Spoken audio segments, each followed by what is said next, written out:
Bonsoir mes chers amis, je suis avec Monsieur Roland Lombardi. Comment allez-vous, Monsieur Roland? Très bien, merci. Et vous?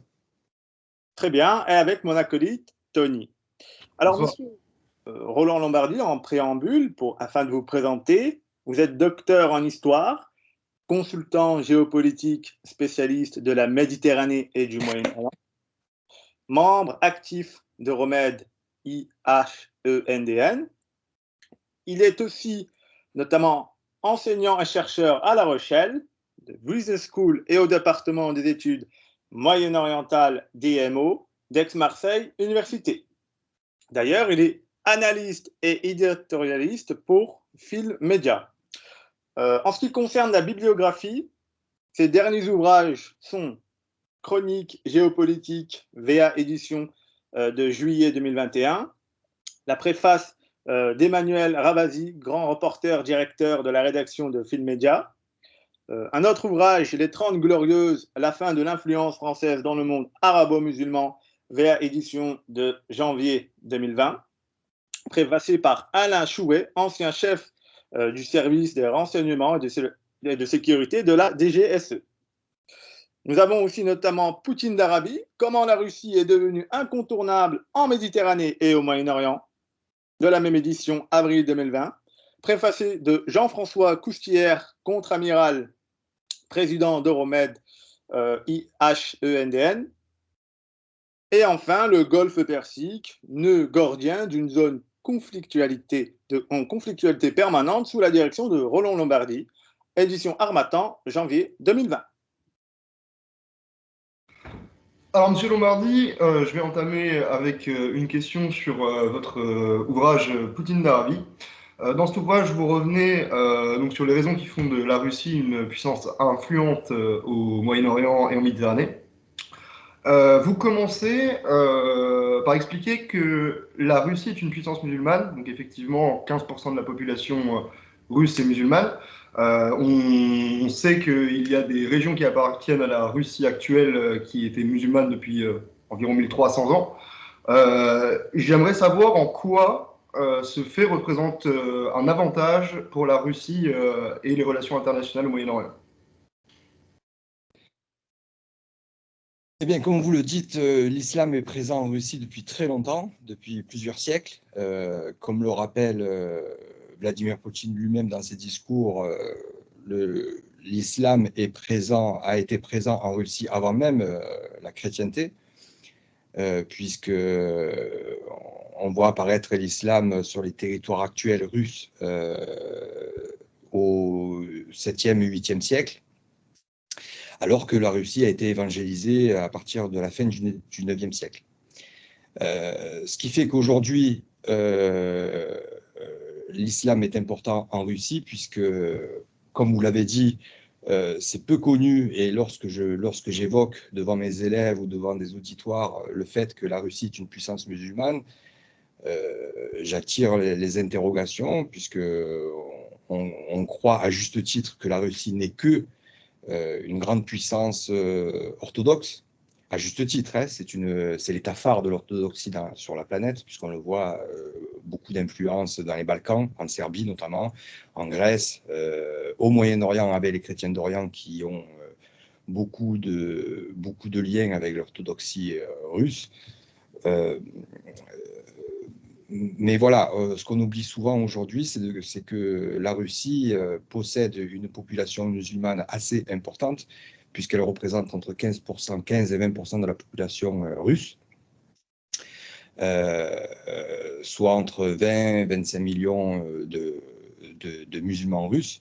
Mais ces musulmans en Russie, là aussi on l'oublie souvent, ce ne sont pas, au contraire des pays occidentaux comme les États-Unis ou plus particulièrement l'Europe et la France, par exemple, ils ne sont pas issus de l'immigration. Comme on vient de le dire, ils sont là depuis des siècles et des siècles. Donc il est vrai que la Russie, l'identité russe s'est forgée durant son histoire face au joug cathare, hein, à l'époque, au joug tatar, c'est un lapsus, au joug tatar, donc face à des armées musulmanes. Et c'est au XVIIIe siècle que c'est la tsarine Catherine II qui a organisé tout ça en disant, grosso modo, bon, nous sommes orthodoxes, vous êtes musulmans, mais en fait, nous sommes russes, nous sommes sur le même territoire depuis des siècles, donc on va essayer de vivre en parfaite harmonie, tant bien que mal, et essayer d'organiser tout ça. C'est elle qui va organiser notamment l'islam russe, sous forme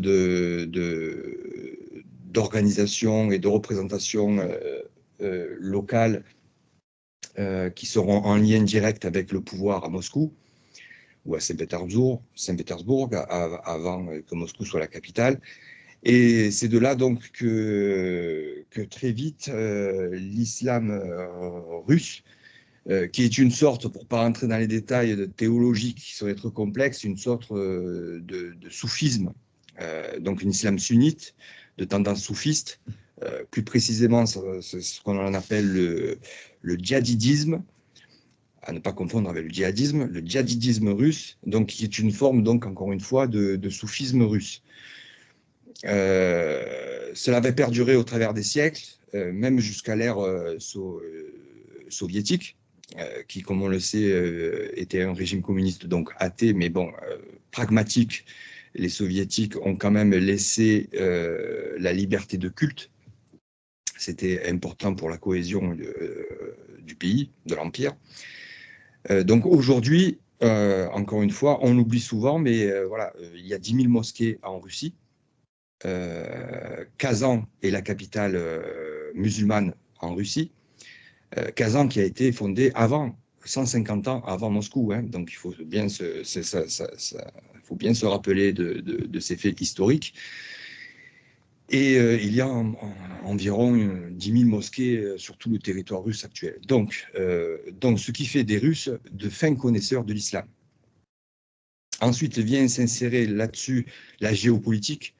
Comme on le sait depuis des siècles, depuis Pierre le Grand, avec l'accession aux mers chaudes, Méditerranée, mer Noire, Golfe Persique, océan Indien, la région moyen-orientale a toujours été une préoccupation première des dirigeants russes, quels qu'ils soient, des tsars russes, en passant par, jusqu'à aujourd'hui, Poutine, en passant par les dirigeants soviétiques, pour des raisons géopolitiques évidentes.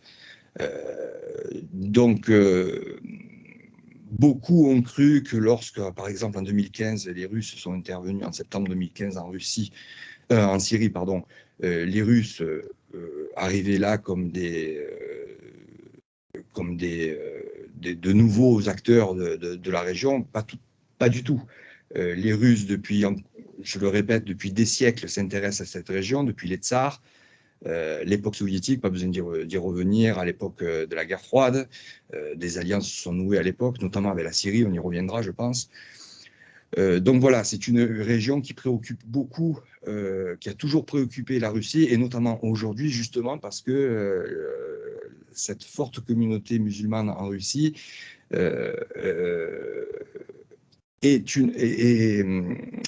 c'est ce qui intéresse le Kremlin actuellement, c'est l'évolution identitaire et politique de cette communauté musulmane en Russie, qui est très importante, comme je l'ai dit. Et donc, c'est ce qui préoccupe au premier chef le Kremlin.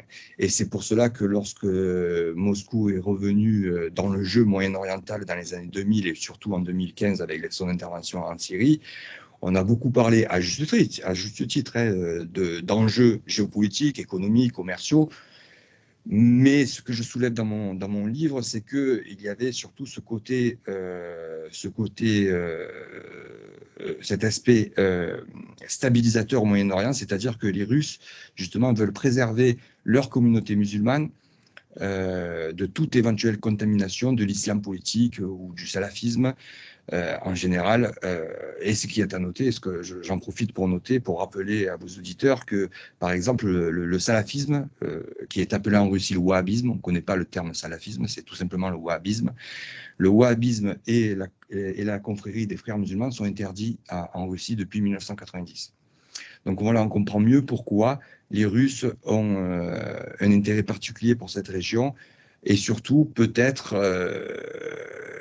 le seul État de la planète à vouloir une certaine stabilité dans cette région, et même si ça doit passer par un retour, après les printemps arabes, à certaines formes de pouvoir autocrate. Mais je pense qu'on y reviendra. Très bien. Je vous remercie, Monsieur Lombardi. Je vous en Vous prie. pensez, Lombardie, que le Moyen-Orient est une sorte d'extensif identitaire confessionnel qui pourrait entamer une confrontation idéologique en Russie? Ben, c'est-à-dire, si on regarde une carte, vous regardez la carte, le Caucase, où je vous rappelle, il y a le Daghestan et la Tchétchénie, donc tous vos auditeurs le savent, vous-même vous le savez, il y a eu de gros conflits en Tchétchénie dans les années 90-2000, avec des velléités indépendantistes de la province tchétchène face à Moscou. Le Caucase est à 600 km de la Syrie. Donc, de toute évidence, tout pouvoir qui serait arrivé à Damas et qui aurait été connoté islam politique, parce qu'il ne faut pas se leurrer, on a dit beaucoup de bêtises sur le conflit syrien. C'est vrai qu'au départ, ça a été initié par des jeunes étudiants progressistes, des milieux, on va dire, bourgeois et universitaires de Damas ou des grandes villes syriennes. Mais en fait, très vite, ces mouvements ont été récupérés par des mouvements fréristes, donc des frères musulmans. Et donc, tout simplement, la Russie a soutenu Assad parce qu'il n'avait pas d'autre alternative. Il ne voulait surtout pas que la Syrie, par exemple, tombe dans les mains d'Hamas, soit un jour occupée par les frères musulmans syriens, ce qui aurait été le cas si Assad serait tombé, il faut bien le rappeler. Et ça pourrait, voilà, ils ne veulent surtout pas que cela donne des idées aux républiques, aux anciennes républiques d'Asie centrale, les anciennes républiques soviétiques d'Asie centrale, que sont le Kazakhstan, le Turkménistan, l'Ouzbékistan, etc., et aussi en Tchétchénie, au Daghestan, dans le Caucase, en Tchétchénie et au Daghestan, donner des idées sur voilà, pour les indépendantistes ou certains mouvements politiques qui auraient pris exemple sur une éventuelle prise du pouvoir par les frères musulmans en Syrie. Donc oui, c'est un enjeu géopolitique important pour la Russie. C'est même un des piliers de la politique russe au Moyen-Orient. Ils font passer la lutte contre les frères musulmans et le salafisme et le terrorisme, bien sûr, djihadiste en général, avant des préoccupations géopolitiques, voire commerciales. Là aussi, on a dit pas de bêtises, parce que c'était relativement vrai. Bon, Tartouz est un port russe en Syrie depuis l'ère soviétique. Donc, c'est une préservation de cette avancée géopolitique, mais c'était surtout que la chute d'Assad, avec une arrivée éventuelle à Damas des frères musulmans, ne donne pas des idées à certains indépendantistes ou mouvements politiques dans le Caucase ou dans les républiques d'Asie centrale, qui sont majoritairement musulmanes. Nous pouvons remarquer aussi de fait que les frères musulmans sont avant tout soutenus par l'acte de l'Ouest. On le sait notamment sous Gamal Abdel Nasser, où ils ont été soutenus par l'Empire britannique en 1952 pour l'assassiner. Ils ont toujours été soutenus par la Turquie, de manière intermittente, en fonction du contexte. Dans ce cas-là, quel est l'islam russe à opposer à l'islam, disons, de l'Ouest, pour caricaturer l'idée? Alors, rapidement, comme vous le dites très justement, bon, à l'époque, il faut remonter à l'époque de la guerre froide. Alors, les stratèges américains, même s'il y avait certaines réserves au sein de la CIA et du Pentagone, qui étaient conscients du danger, ont soutenu l'islam politique pour contrecarrer justement les hommes forts de la région, comme Nasser, qui combattait les frères musulmans. Donc, c'était un moyen pour eux, en soutenant l'islam politique, de nuire aux soviétiques. Donc c'était le jeu. Moi, j'aurais fait pareil. Hein, si j'étais à leur place à l'époque, le grand danger, c'était l'Union soviétique. Donc il fallait par tous les moyens soutenir tous les mouvements politiques ou idéologiques qui pouvaient embêter, si je peux dire, l'Union soviétique et les communistes. Ça a été le cas en Afghanistan, puisque c'est d'actualité. Hein. L'Afghanistan, lorsque les Russes interviennent en Afghanistan en 1979, bon, je ne rentrerai pas dans les détails parce que c'est compliqué, très vite, la CIA va soutenir des rebelles qui sont plutôt djihadistes, avec l'aide financière de l'Arabie Saoudite, des pays du Golfe, voilà, pour que l'Afghanistan, dans les années 80, devienne le Vietnam de l'Union soviétique. À la fin des années 80, comme on le verra. Ça a marché, cette stratégie a marché. Et après, on l'a vu, tous ces groupes qui avaient été soutenus plus ou moins directement ou officieusement par l'Occident, et notamment par la CIA, eh ben, se sont retournés contre leur soutien américain, et ce qui donnera Ben Laden et Al-Qaïda, qui a été créé en Afghanistan, justement, en 1987. Donc, comme vous le dites, les Russes opposent à cet islam politique qui, pour eux, dès le début, est un danger. Leur islam russe, qui est particulier, comme je l'ai dit en présentation, c'est un islam, sans rentrer dans les détails théologiques parce que ça serait très compliqué, soufiste, c'est l'islam tatar, c'est un modèle qui est reconnu dans le monde musulman. Hein. Ce sont les grands penseurs, les grands théologiens musulmans russes sont respectés. C'est une tendance de l'islam sunnite, mais qui est très respectée et qui est plutôt modérée. Et surtout en Russie, on le sait depuis des siècles, comme je l'ai dit tout à l'heure, depuis Catherine II, et qui est plutôt,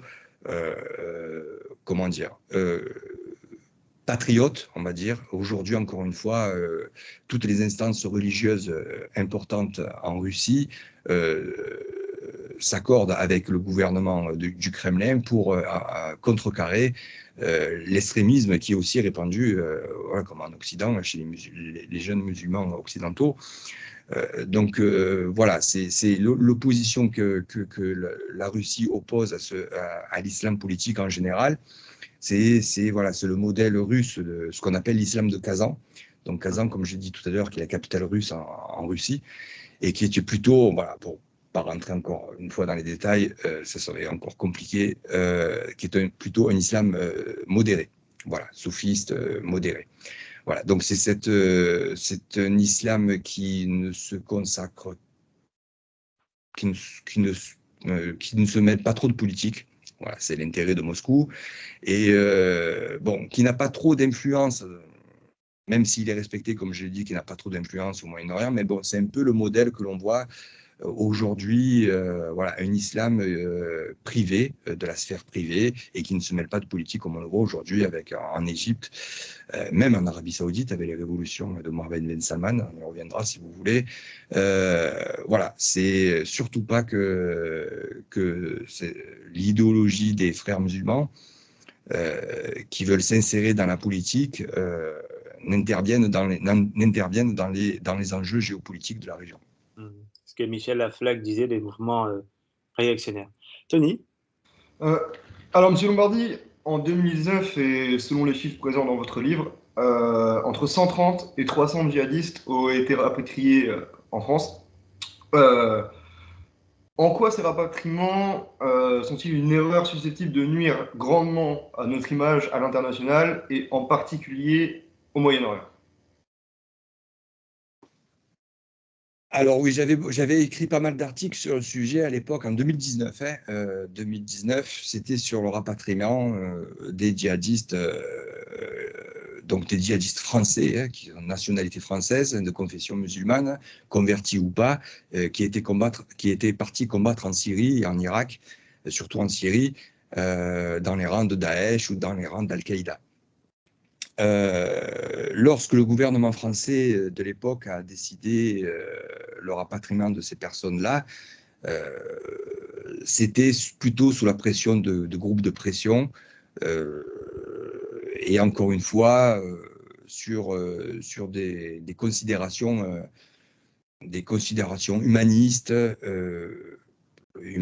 droits de l'homiste, voilà, considérant que ces personnes-là étaient français et qu'ils devaient être jugés en France. Le problème, c'est qu'au cas par cas, alors les chiffres de l'époque, on peut même je n'ai pas les chiffres actuels, mais bon, ça a été beaucoup plus que 300. Dans ce chiffre-là, il y a les femmes de djihadistes et les enfants. Donc là, je mettrai de côté les enfants et les femmes de djihadistes, surtout les enfants, parce que c'est particulier.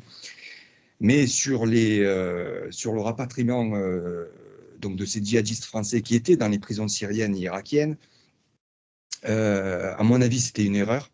Alors, qu'on le fasse au cas par cas, parce que bon, il y a les services spéciaux qui sont derrière, on peut retourner certaines personnes, on peut retourner certains djihadistes justement pour qu'ils nous aident, et c'est ce qui s'est passé, hein, on n'est pas naïf.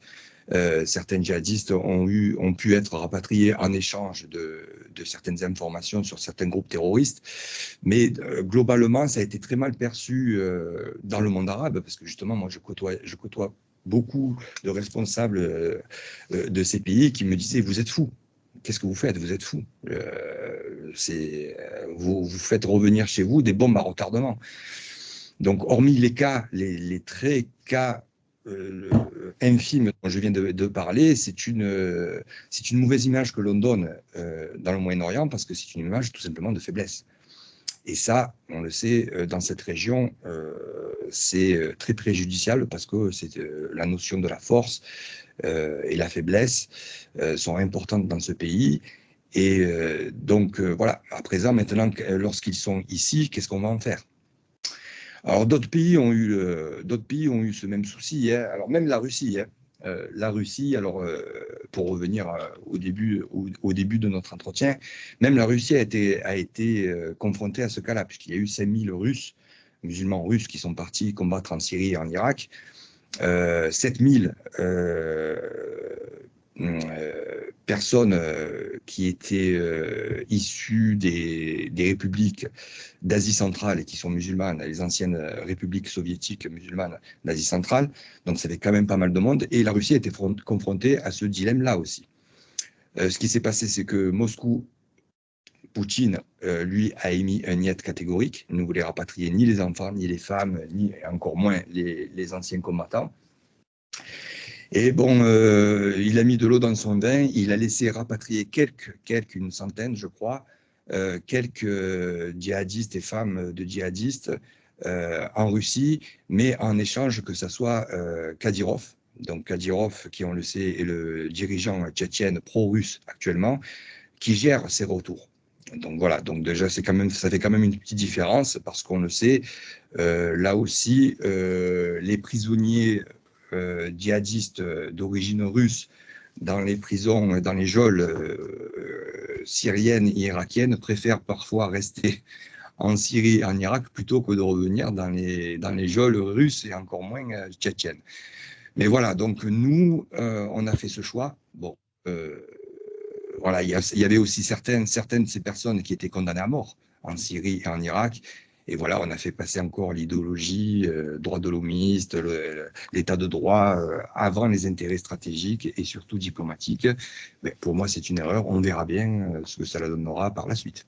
Très bien. Et couplé à ça, on peut aussi noter que certains alliés français sont toujours détenus au Moyen-Orient et qu'on refuse d'aller les chercher. C'est-à-dire, j'ai pas compris votre question. Alors, je sais qu'il y a eu des traducteurs qui ont travaillé pour le compte de la France, qui ont... Oui, oui. Voilà. Absolument, oui, je vois de quoi vous parlez, de l'Afghanistan, exactement. Oui. Donc là aussi, oui, voilà, ce qui était mis en perspective, c'est que certains fixeurs, traducteurs qui ont aidé l'armée française en Afghanistan ont eu quelques problèmes pour avoir des visas et pour être rapatriés. Bon, ça s'est arrangé avec l'affaire de la prise de Kaboul cet été par les talibans. On en a quand même rapatrié plusieurs. Mais c'est vrai, comme vous le dites, c'était choquant parce que justement, à chaque fois, on nous disait, moi je le vois justement quand je parlais justement avec des responsables de cette région qui me disaient, vous rapatriez des djihadistes et vous laissez sur place des Afghans qui vous ont aidé, qui ont aidé l'armée française. C'est quand même, voilà, donc c'était quand même, alors heureusement qu'on a quand même certains militaires, certains gens de service, certains chercheurs comme certains amis ont fait un peu pression sur le gouvernement français afin qu'il rapatrie quand même ces gens qui nous avaient aidés pendant ces longues guerres en Afghanistan. et ça a été un peu rattrapé lors de l'évacuation des ressortissants français et des gens qui nous avaient soutenus en Afghanistan lors du rapatriement à Kaboul cet été. Très bien, Hébert. Heureux de le savoir. Arabian? Alors, monsieur Roland Lombardi, dans votre ouvrage Israël au secours de l'Algérie française, l'État hébreu et la guerre d'Algérie en 1954 et 62, vous exposez des liens significatifs entre l'armée française, presque clandestine de l'OAS, et l'État hébreu.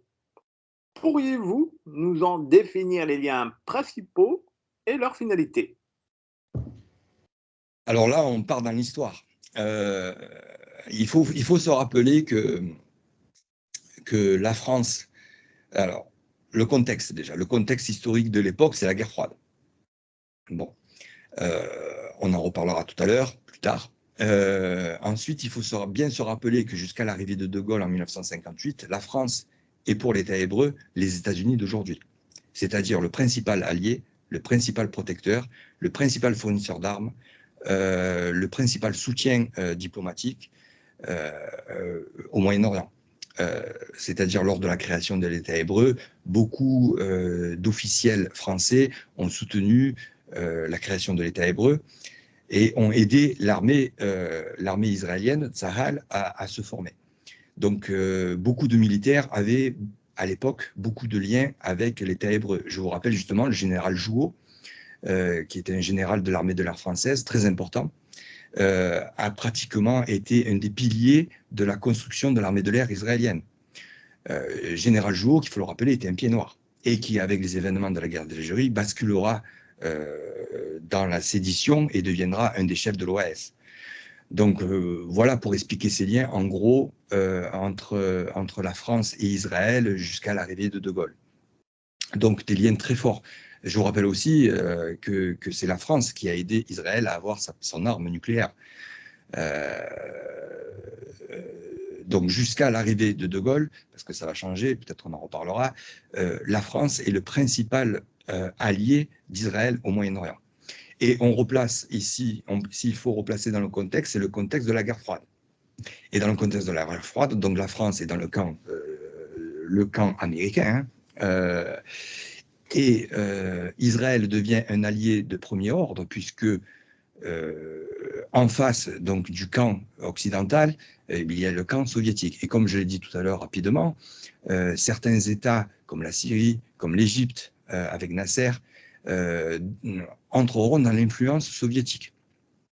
Et on le sait, Nasser, qui sera un symbole, un grand homme d'État, et qui sera un symbole pour tous les mouvements décolonial du Maghreb, va être très actif en Algérie. Et donc, logiquement, Nasser soutenant les groupes indépendantistes en Algérie, Nasser qui était aussi l'ennemi numéro 1 de l'État d'Israël, eh bien, logiquement, l'ennemi de mon ennemi devient mon ami.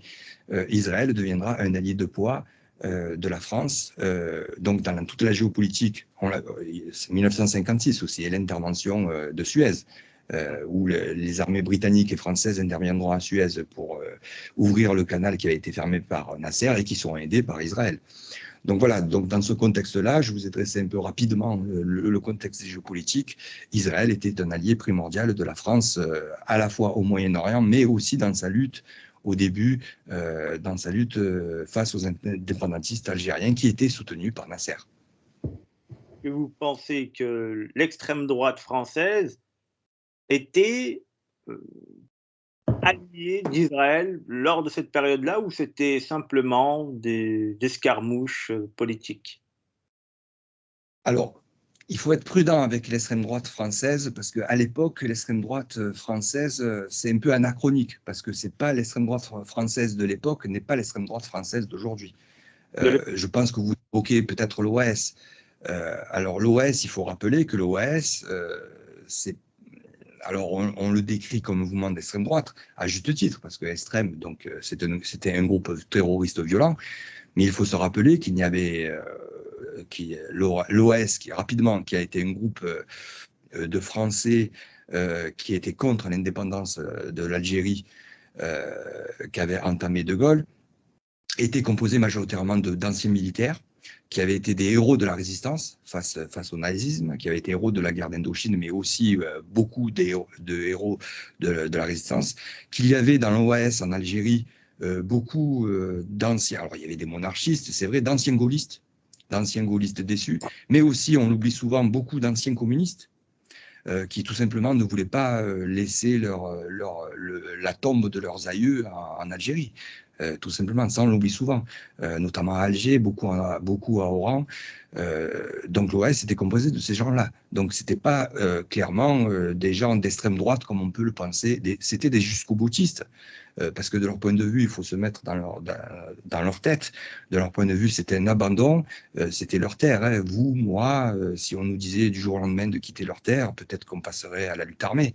Et ça ne fait pas pour autant des gens d'extrême droite. On deviendrait peut-être violent, très violent, mais on ne serait peut-être pas des gens d'extrême droite. Donc à l'époque, beaucoup de gens de l'OAS ne sont pas foncièrement d'extrême droite, ils n'ont pas d'idéologie particulière, c'est surtout un réflexe identitaire, un réflexe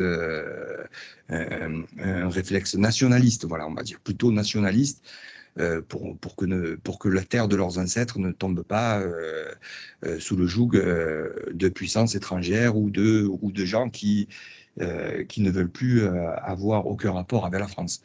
Je rappelle aussi que dans l'OAS, il y avait aussi, notamment à Oran et à Constantine, beaucoup de juifs, des juifs pieds noirs, qui eux aussi, dans la même perspective que les autres Européens d'Algérie, ne voulaient pas quitter cette terre.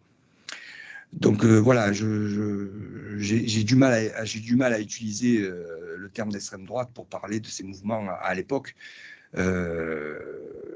Parce que c'est très compliqué. Même De Gaulle lui-même était considéré comme quelqu'un d'extrême droite par les communistes à l'époque. Hein. C'était un fasciste, rappelez-vous, on le considérait comme un fasciste, comme un dictateur. Bon, après, chacun voit midi à sa porte. Mais voilà, donc, alors les liens, pour revenir à votre question, les liens avec ces mouvements-là, eh bien, ils datent justement de la période dont j'ai évoqué. Comme je l'ai dit, beaucoup de gens de l'OAS sont des militaires qui ont mené au pouvoir De Gaulle parce que la 4e République n'arrivait pas à résoudre le conflit algérien et ont cru en De Gaulle, en son charisme, à sa stature, en pensant que De Gaulle, qui avait affirmé que lui, vivant, le drapeau du FLN ne flotterait jamais sur Alger, il faut l'oublier, il avait fait beaucoup de promesses. Donc ces gens-là ont mené De Gaulle au pouvoir. Et lorsque De Gaulle a pris la tangente en disant qu'il fallait se diriger vers l'autonomie, voire une certaine indépendance, et c'est des gens-là très déçus et écœurés, sont rentrés dans la lutte armée. Et comme je le disais, ces militaires avaient eu beaucoup de liens avec les Israéliens, donc c'est pour cela qu'à titre personnel, encore une fois, ce n'est pas l'État d'Israël, ce sont des liens personnels entre des militaires français et certains militaires israéliens ou certains services israéliens qui, à titre personnel, ont donné un petit coup de pouce à ces mouvements. Voilà, parce qu'eux aussi, de leur point de vue géopolitique, l'abandon de l'Algérie par la France était une erreur. Parce qu'on perdait, du point de vue israélien, ils perdaient un allié derrière l'Égypte. Ils savaient très bien que si le FLN prenait le pouvoir en Algérie, c'était fini, il n'y avait plus l'allié français derrière l'Égypte, et voilà, avec les avantages que l'on sait, le pétrole, le gaz, les espaces immenses qui auraient pu servir à l'entraînement de l'aviation israélienne, par exemple, hein, c'est une idée comme une autre. Voilà, donc pour eux, l'intérêt de certains, alors même si officiellement l'État hébreu à l'époque a toujours été conciliant avec De Gaulle, et même s'il avait été déçu par la décision de Gaulle, officieusement, certains membres de l'armée israélienne et certains membres de service, de par leur lien d'amitié qu'ils avaient tissé pendant des années, ont soutenu des membres de l'OAS, clairement, hein, des membres qui voulaient s'opposer à l'indépendance de l'Algérie. En ce qui concerne le qualificatif d'extrême droite, je l'utilise par rapport au fait qu'ils étaient des colons. Et que, par conséquent, qu'il y ait des vous avez raison, mais bon, à la rigueur, on peut utiliser le qualificatif d'extrême droite parce que justement, ils étaient extrêmes. C'est-à-dire, ils utilisaient la lutte armée pour défendre leurs idées. C'est-à-dire, ils ont fait beaucoup d'attentats, ils ont fait beaucoup d'assassinats. Bon, là, à partir de là, c'est de l'extrême droite. Vous avez raison, il n'y a pas de souci. Très bien. Moins par le fait qu'ils soient de colons, plus par le fait qu'ils aient utilisé la violence. Je pense que stipule une certaine forme d'extrémisme, l'occupation d'une terre qui n'est pas la leur, fait en autre des extrêmes. D'un point de vue idéologique, le colonialisme n'est pas une idéologie de gauche, en tout cas, je ne pense pas, ni d'extrême gauche. Elle est plutôt... Allez voir les discours de Jules Ferry sous la Troisième République. Le colonialisme est une idée de gauche au départ. Hein. Au départ. Attention. Au départ. Ah oui. Mais, est une idée de gauche. C'est la gauche française sous la Troisième République qui voulait coloniser et apporter, il faut être juste en histoire, et apporter les lumières de la civilisation occidentale. Exactement, il y avait la prophétie de Jules Ferry pour donner à ces civilisations-là la lueur. Absolument. On peut même remonter jusqu'à Napoléon III, qui voulait créer une sorte d'État arabe du Maroc jusqu'en Irak. Mais là n'est pas la question de savoir quand ou pourquoi. De manière générale, dans la définition, le colonialisme est connoté d'extrême droite. Après, il y a oui des fluctuations de gauche, on peut remonter jusqu'à la monarchie. C'est pour ça que je la colle avant tout à l'extrême droite et non pas à la gauche. Oui, si vous voulez. Mais bon, comme je vous le dis, vous avez raison d'utiliser le terme d'extrême droite parce que c'était un groupe violent, c'était un groupe terroriste. Hein. Là, il n'y a pas de. Là, je ne défends pas, absolument pas. Après, bon, que ce soit les raisons, c'était des gens désespérés qui étaient, bon, voilà, on les jetait à la mer. Donc après, bon, qu'ils utilisent la violence, ça, c'est pas le sujet du débat. Mais à partir du moment où on utilise la violence, on devient extrême. Donc vous avez raison d'utiliser le terme d'extrême droite. Plus par ce côté-là que par le fait qu'ils étaient de droite. Voilà, parce que, encore une fois, beaucoup de gens de. Je vous rappelle que Jacques Soustelle, qui est un gaulliste de gauche, qui est un exemple justement pour le sujet de notre entretien, qui était un ministre, un gaulliste de la première heure, mais de gauche, qui vient de la gauche, qui est un grand ethnologue français, qui a été ministre donc de Gaulle, qui a démissionné de ses fonctions parce qu'il était en désaccord avec De Gaulle. Pour lui, l'Algérie était française. Et il s'est toujours revendiqué quelqu'un de gauche, d'être quelqu'un de la gauche, a basculé dans la clandestinité. Alors, il n'avait pas été directement lié à l'OS, mais bon, il a fait partie quand même des instances dirigeantes, des groupes qui pilotaient un peu l'OS, et donc il était clandestin en Italie. Voilà, il était condamné en France, il était clandestin en Italie, et lui-même, pour revenir à notre sujet, vous voyez, ça fait la transition, ça a été le fruit de mes recherches, était protégé et aidé par des Israéliens. Encore une fois, ce sont des liens qui étaient personnels. Ce n'était pas l'État israélien qui protégeait Jacques Soustelle, c'était des gens qu'il avait connus durant son passé politique assez riche et qui, par amitié, voilà, lui procuraient des caches ou le protégeaient en Italie face à la police française qui le recherchait partout. Voilà. Donc voilà, c'est beaucoup plus compliqué. La période algérienne est très compliquée. Voilà. Et encore une fois, j'appuie sur ce fait que Jacques Soustelle était quelqu'un de gauche. Voilà. Il le disait clairement lui-même. Et il était. Oui, mais la gauche se calque toujours sur un modèle au fil du temps. On le voit actuellement aujourd'hui avec l'intégration telle qu'elle la propose, le mariage homosexuel.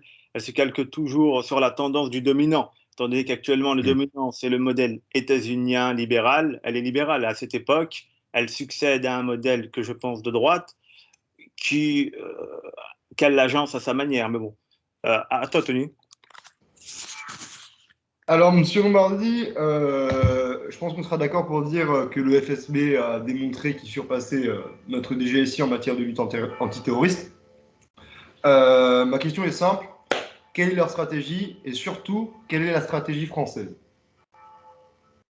Alors, je nuancerai un peu votre propos parce que, bon, il n'a pas surpassé. La DGSI, donc le FSB qui est l'héritier du KGB, mais pour les questions internes, est très efficace. Mais la DGSI est très efficace aussi.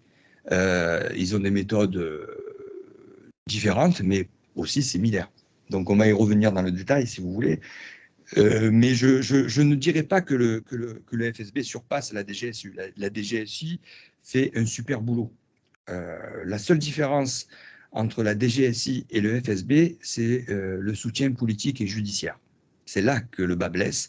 C'est que la DGSI, aujourd'hui, s'il y a moins d'attentats en France, on le doit à nos services. Mais bon, on met toute cette lutte sur leurs épaules. Donc, c'est très compliqué pour eux, mais ils font un excellent travail. Le problème en France, c'est que le pouvoir politique et judiciaire ne suit pas. Voilà, c'est ça le problème de la DGSI. C'est-à-dire qu'ils ne peuvent pas, par exemple, surveiller 10 000 fichiers S qui sont en liberté en France. Alors qu'en Russie, le FSB, lui, est soutenu par son pouvoir parce qu'il y a des mesures d'exception. Mesures d'exception qu'il n'a pas eu en France. Moi, j'en reste persuadé. J'étais un de ceux qui disaient qu'après les attentats du Bataclan, de Charlie Hebdo et surtout des attentats du Bataclan, il fallait des mesures d'exception. Pour des raisons idéologiques, le gouvernement français s'y est toujours opposé. Mais ça aurait aidé beaucoup. Alors, mesures d'exception, c'est quoi? Ce sont des mesures, les mêmes, pour revenir un peu à l'histoire, les mêmes que De Gaulle avait appliquées contre l'OAS, par exemple. Donc, ce sont des mesures des arrestations préventives, par exemple, entre autres, qui auraient pu soulager le travail, encore une fois, je le dis, formidable de la DGSI. En Russie, le FSB n'a pas ce problème. C'est-à-dire que le pouvoir russe, lui, ne tergiverse pas. Il ne s'encombre pas en temps de paix de toutes ces considérations de droits de l'homme ou de l'état de droit en temps de paix. Alors imaginez en temps de guerre face au terrorisme. Donc le FSB a l'avantage d'avoir un pouvoir qui est assez sévère sur ces questions, qui ne fait pas d'idéologie et qui sait que voilà, qu'il faut agir très fort contre ce fléau qui est le terrorisme. Les méthodes, c'est les mêmes, hein, c'est pratiquement les mêmes, avec plus de liberté pour le FSB, parce qu'encore une fois, je vous l'ai dit, le pouvoir russe les soutient totalement, mais c'est les méthodes, c'est les anciennes méthodes du KGB, c'est l'infiltration, le renseignement humain, la manipulation, et qui a été très efficace. Mais la DGSI fait pareil. La DGSI fait pareil. Donc, les éliminations ciblées. Je vous rappelle que le président Hollande, à juste titre, là pour cette fois-ci, je l'ai beaucoup critiqué, mais dans ce cas-là, je lui tire mon chapeau, a été le premier président de la Ve République à ordonner le plus d'opérations homo, c'est-à-dire d'opérations homicides. Donc voilà, ça fait partie de l'hypocrisie des discours français. Le président Hollande a ordonné l'ordre d'éliminer physiquement beaucoup de djihadistes en Syrie et en Irak. Des éliminations qui ont été réalisées de manière assez efficace. Ça, on l'oublie. Mais voilà, donc vous voyez, les méthodes, ce sont les mêmes. Le seul problème, encore une fois, j'y reviendrai, c'est que la DGSI, il me semble qu'on lui met toute la lutte contre le terrorisme sur le dos, et c'est très compliqué, et malgré cela, malgré le manque de moyens, et malgré le soutien politique et judiciaire, parce que là aussi, il y a la justice, hein, il y a plein de cas. Là, on en revient aux djihadistes, et le retour des djihadistes de Syrie aussi. Hein, la DGSI s'y était opposée. Voilà, elle n'a pas été entendue. Donc voilà, la seule différence c'est pas une différence d'efficacité, c'est une différence voilà, de volonté politique qui n'est pas la même en Russie et en France. D'accord, très bien. Donc, on n'est pas sur une différence stratégique de la part de ces deux services de sécurité intérieure, mais sur plutôt une différence dans l'exécutif français et russe. Absolument. D'accord, très bien. Je vous remercie. Arabian ? Alors, Israël et la France ont commencé leurs opérations directes dans les années 50, notamment en matière de contrats d'armement et de logistique. Cette dernière va s'accentuer contre le nationalisme arabe et la nation algérienne, notamment dans l'épisode de l'implication évoquée des services israéliens, notamment de l'Atos et même dans l'enlèvement de Ben Bella. D'autant plus que c'est la France, comme vous l'avez rappelé, qui a donné la capacité nucléaire à Israël.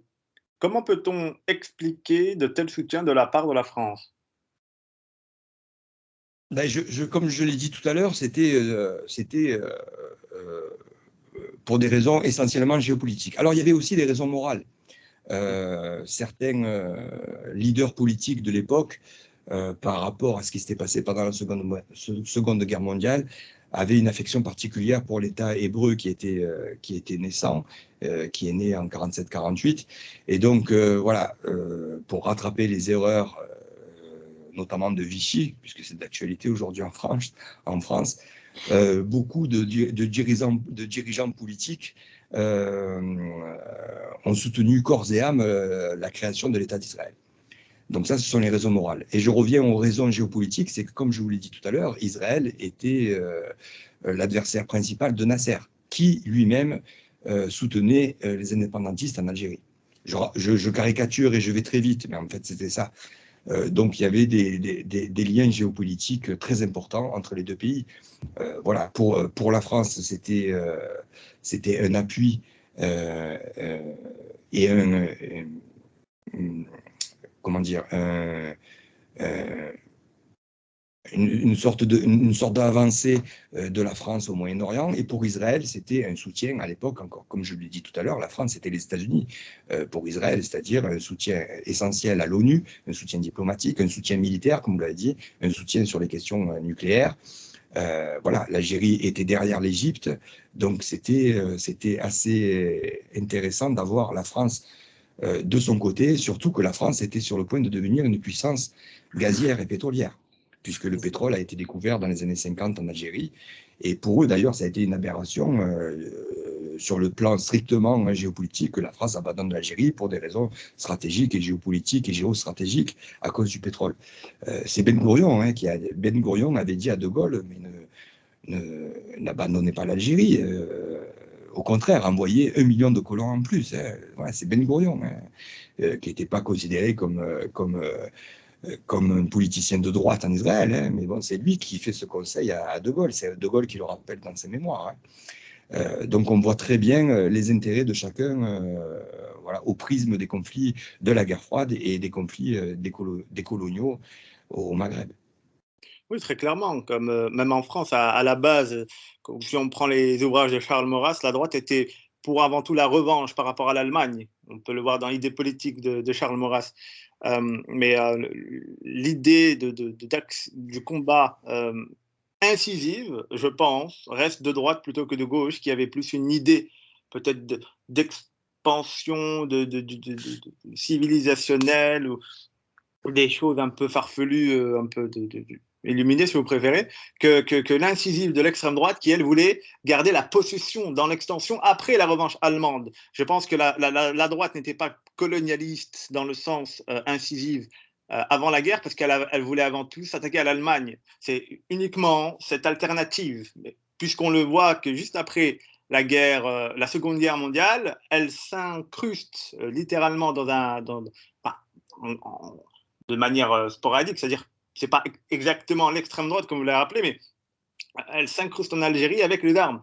C'est pour ça que je pense que l'idée du colonialisme peut être de gauche d'un point de vue idéologique, mais en ce qui concerne le conflit armé et l'extensif, la droite n'est pas mieux que la gauche là-dedans. Et je dirais même que l'extrême droite, au lieu de l'extrême gauche, a voulu occuper l'Algérie là où les mouvements d'extrême gauche étaient pour l'indépendance par rapport notamment à l'extensif de l'idéologie de l'URSS, comme on a pu le voir avec le Parti communiste algérien. Vous avez en partie raison, mais bon, je rappelle qu'à l'époque, le seul parti français qui est pour l'indépendance, c'est le Parti communiste. Le Parti communiste français qui est à l'époque téléguidé par Moscou. Bien sûr, Moscou, à l'époque, l'Union soviétique, joue l'indépendance, à juste titre. Encore une fois, moi aussi, si j'avais été un stratège soviétique, j'aurais fait la même chose. Entre parenthèses, il ne faut pas oublier que les Américains aussi voulaient aussi nous foutre dehors de l'Algérie. Puisqu'une fois que l'indépendance est acquise, il ne faut pas oublier que les sous-marins soviétiques rentreront à Alger, mais les pétroliers américains viendront aussi dans le Sahara pour s'approprier le pétrole algérien. Donc, vous voyez. Donc, pour revenir à votre question, à votre remarque, voilà, les communistes sont les seuls qui sont pour l'indépendance. Les socialistes, je rappelle la célèbre phrase de Mitterrand, qui est un des grands leaders socialistes de l'époque, qui, lorsqu'il devient ministre de l'Intérieur dans les années 50, dit l'Algérie, c'est la France. Et donc, la seule solution, c'est la guerre. Voilà. Donc, attention, nous sommes tous les trois des hommes du 21e siècle. L'Algérie, dans les années 50, c'est un département français depuis 130 ans. Donc c'est particulier. Il faut que l'on soit de gauche ou de droite, c'est pas la même perception que l'on peut avoir aujourd'hui avec le recul. Encore une fois, beaucoup de gens de gauche étaient contre l'indépendance. Oui. Beaucoup de gens de gauche étaient pour l'indépendance, mais il y avait aussi des gens de gauche qui étaient contre l'indépendance. Donc c'est plus compliqué que ça. Bon, vous avez raison dans l'ensemble, mais il faut toujours mettre en perspective ces perceptions qui sont différentes. Voilà, les perceptions d'hommes de ce siècle-là, du siècle passé, c'est le siècle passé, hein, des années 50, avec les perceptions de personnes du 21e siècle. Donc c'était beaucoup plus compliqué qu'on le pense au niveau idéologique à l'époque. C'est pour ça que ça a été un drame. Hein. C'est pour ça que ça a été vécu comme une guerre civile. La guerre d'Algérie est une guerre civile pour beaucoup de Français. Moi, j'ai eu le témoignage justement lorsque j'ai fait mon mémoire sur la guerre d'Algérie. Il n'y avait pas des gens de tous les bords. Hein. Il n'y avait pas de racisme ou de colonialisme. C'était vraiment un rapport charnel à ce territoire. Alors, il faut bien sûr, comme vous le dites, il ne faut pas les mettre de côté. Ça existait, bien sûr, il n'y a pas de souci. Mais bon, encore une fois, c'était beaucoup plus compliqué qu'on le pense. Oui, la nuance dans ce conflit est importante. En préambule, par rapport à la question que je vais vous poser, les décisions du général de Gaulle de quitter l'Algérie française va décevoir donc de nombreux activistes au sein de l'armée française. Ceci crée à terme une organisation d'extrême droite appelée OAS, organisation de l'armée secrète pour ceux qui ne savent pas exactement ce que c'est. À titre d'exemple, nous pourrions citer le colonel Château-Robert, un des responsables de l'OAS dans le Constantinois, qui s'en alla demander de l'aide à l'ambassade d'Israël à Paris afin d'obtenir le renfort de volontaires israéliens sur le champ de bataille algérien sans que ces derniers n'accèdent à sa requête. Pouvez-vous nous expliquer quels furent les liens entre Israël et l'extrême droite en France et non pas en Algérie, après la période de la guerre d'indépendance algérienne? Oh, après la guerre, après l'indépendance de l'Algérie, il n'y a pas de lien particulier. Je dirais, il n'y a quasiment pas de lien entre l'extrême droite française et Israël. Par exemple, Jean-Marie, Encore une fois. il n'y a pas de lien particulier à la naissance Non, alors, où il n'y avait pas, il n'y avait plus de connivence, disons. non, alors au sein du Front National qui est apparu dans les années 70, il y avait des anciens de l'OAS qui avaient eu des liens, comme vous le dites, Château-Jaubert, comme le capitaine Sergent, qui était militaire aussi et qui était très, très pro-israélien. Il y avait eu des liens avec Israël, mais bon, Israël regardait ça, voilà, c'est la politique française, franco-française, et il n'y avait pas de lien particulier avec Israël. Non, il y avait beaucoup d'amitié, encore une fois, je le répète, entre personnalités, des gens qui étaient du Front National et qui étaient proches de certains Israéliens, mais c'était à titre personnel. Il n'y avait pas de l'État hébreu n'avait pas un regard ou une implication, en moins, dans l'extrême droite française. C'était plus un mythe et surtout que l'extrême droite française a toujours été très divisée sur Israël aussi. Voilà. Donc il y avait voilà. Il y avait, alors, au début du Front National, Le Pen et surtout son entourage étaient plutôt, là aussi c'est pour aller vite, hein, parce que sinon ce serait trop compliqué, étaient plutôt pro-israélienne. Après, avec ses déclarations ses déclarations dans les années 80, ça s'est très distendu.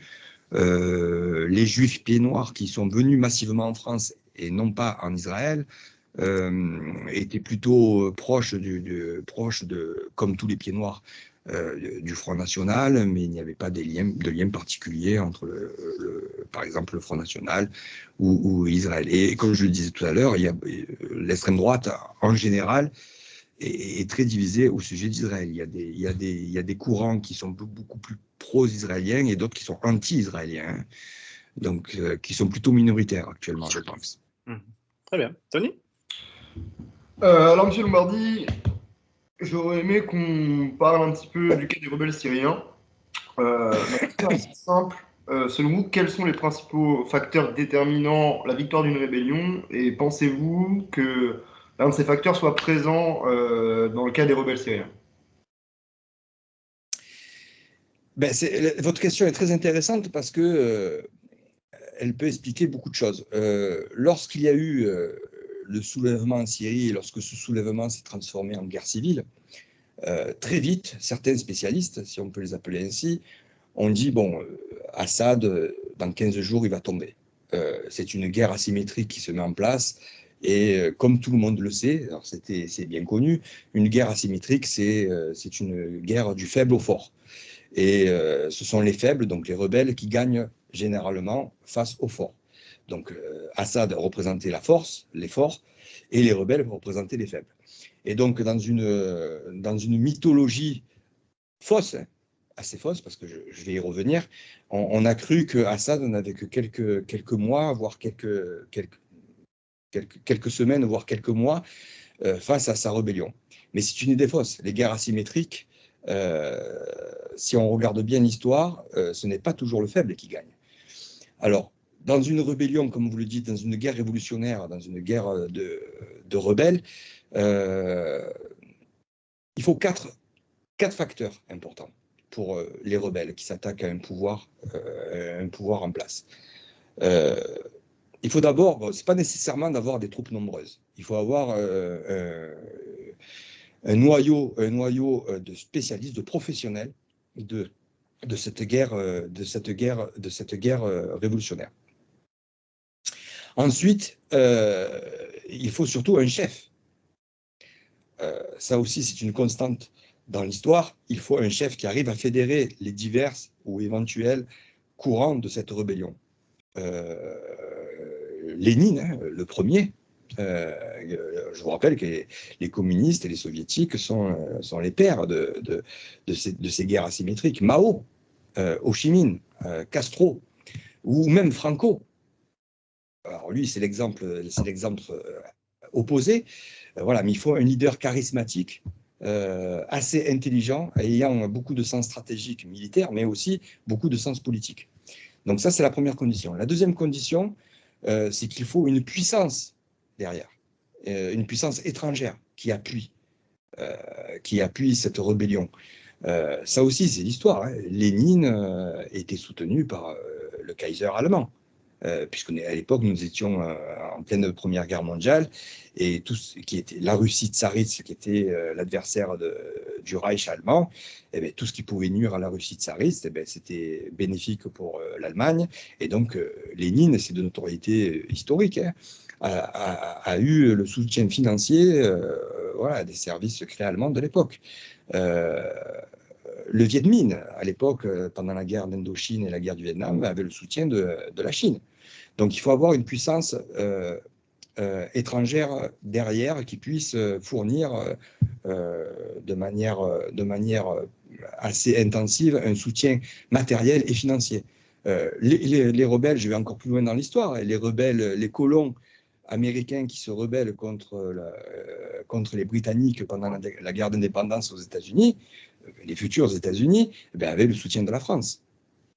Donc voilà, ça c'est la deuxième condition. La troisième condition, c'est que pour que cette révolution fonctionne, l'idéal, c'est qu'elle s'attaque à un régime faible, vieillissant, sur la fin.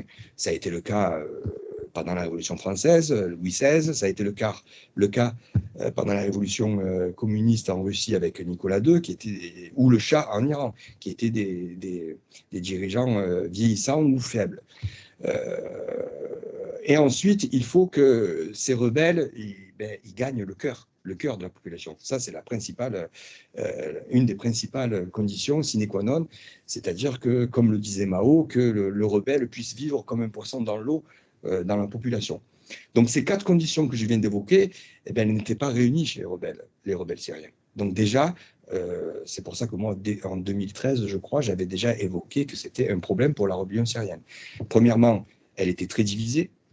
Comme je l'ai dit tout à l'heure, au départ, ça a été initié par des mouvements politiques progressistes, plutôt de gauche, qui voulaient vraiment une révolution politique en Syrie, mais ça a été très vite phagocyté par des islamistes, par les frères musulmans syriens, syriens.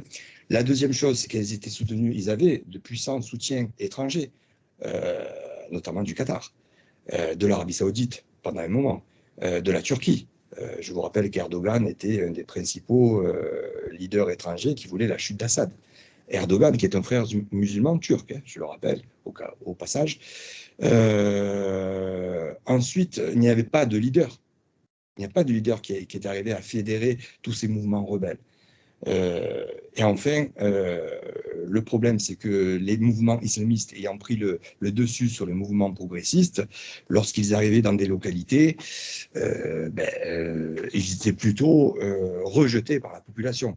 Lorsqu'ils instauraient la charia, lorsqu'ils interdisaient de fumer, au Moyen-Orient, vous le savez comme moi, fumer c'est important.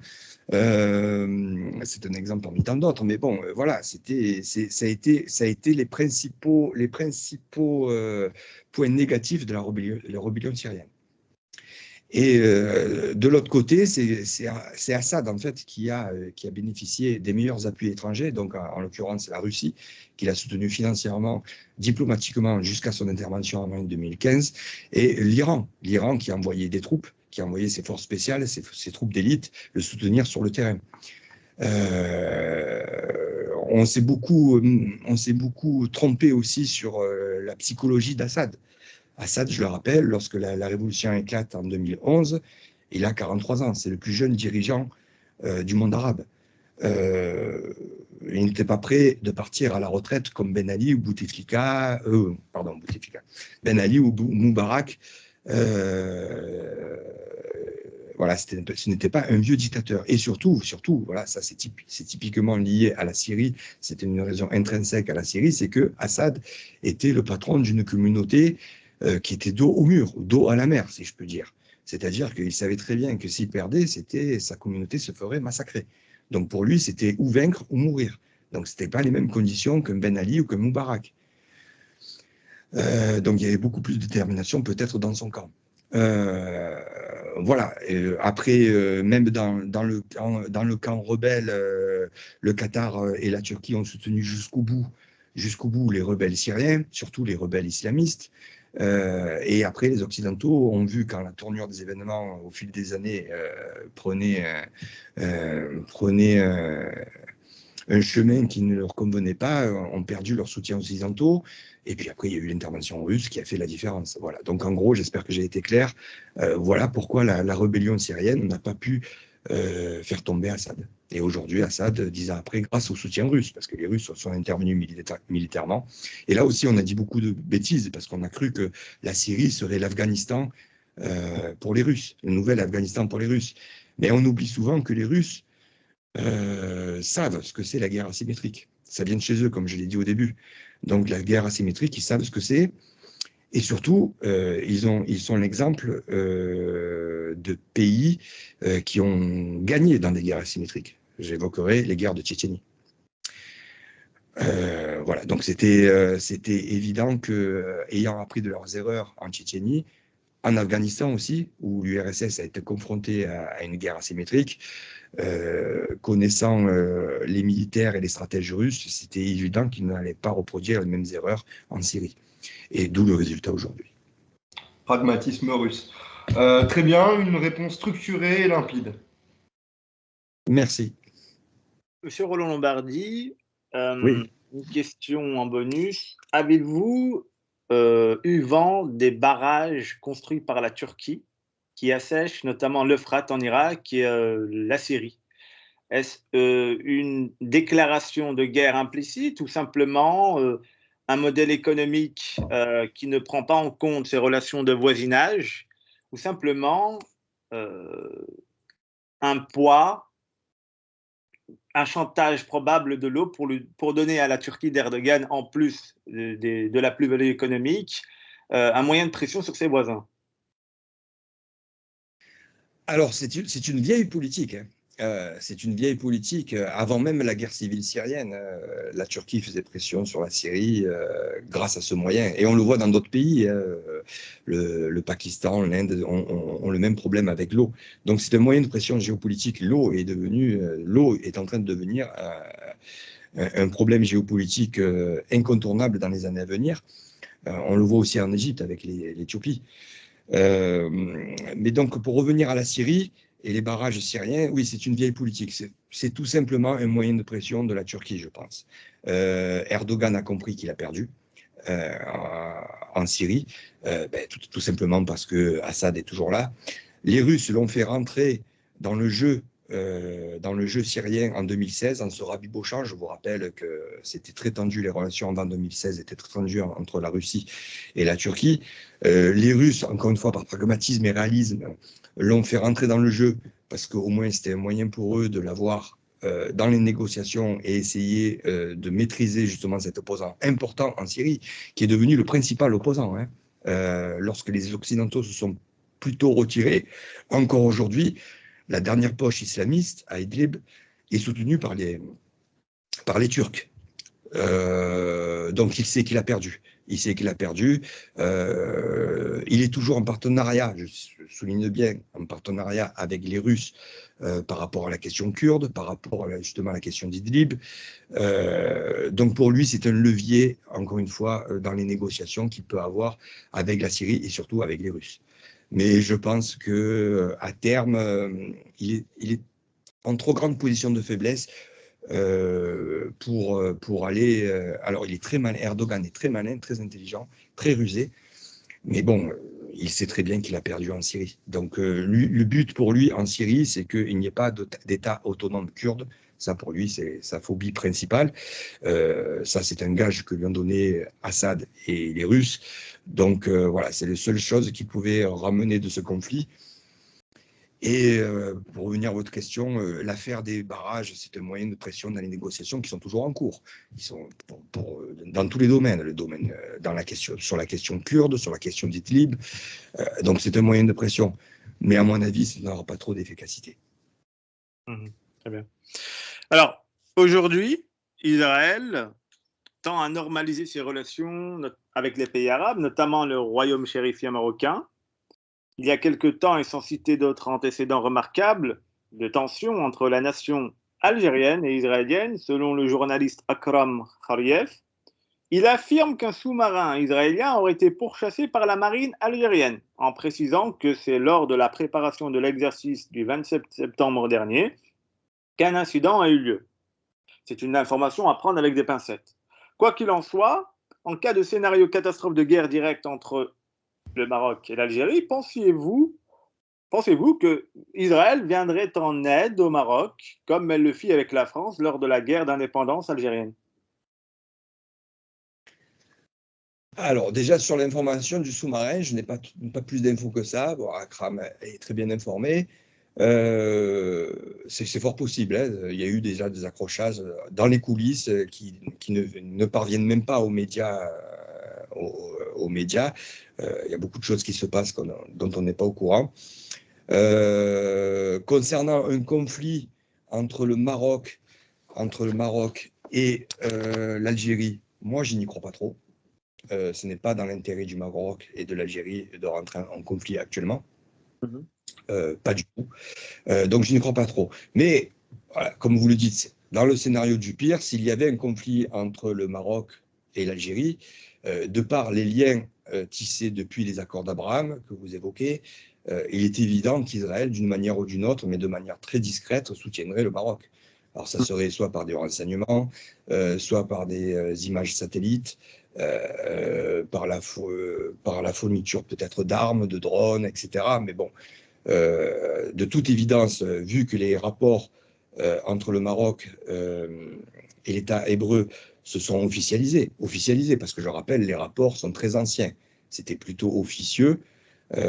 C'est pour ça que c'est un rétablissement d'une certaine vérité par rapport à l'hypocrisie des relations entre certains pays arabes et l'État d'Israël. Mais maintenant que les rapports sont officiels et que la coopération dans beaucoup de domaines, notamment militaires, renseignements, technologiques, économiques, tourisme, se développe vitesse grand V, de toute évidence, Israël soutiendrait le Maroc, de manière très discrète, encore une fois. Mais bon, pour revenir au cœur de votre question, je ne crois pas à plus ou moins long terme d'un conflit ouvert entre l'Algérie et le Maroc.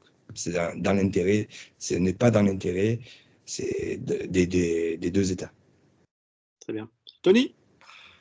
Alors, j'aurais aimé savoir comment la Russie utilise ses relations avec l'Iran, mais aussi avec Israël, à son avantage dans le cas du conflit syrien. Alors oui, ça c'est un grand questionnement pour les observateurs de la guerre en Syrie. On voit que donc l'Iran, comme je l'ai dit tout à l'heure, est un des principaux soutiens du régime d'Assad, et donc un partenaire, je dis bien partenaire et non allié, comme certains le disent, de manière assez fausse, de la Russie. Donc c'est grâce à la Russie et à l'Iran que Assad est aujourd'hui victorieux, pour aller rapidement, pour décrire rapidement l'issue du conflit syrien. Ce qui se passe, qu'on a vu aussi qu'Israël intervient pratiquement tous les jours. Bon, là, ça s'est un peu calmé, mais depuis pas mal d'années, Israël intervient de manière assez intensive et en toute impunité, en bombardant les troupes iraniennes ou les proxys, comme le Hezbollah, qui sont présents en Syrie,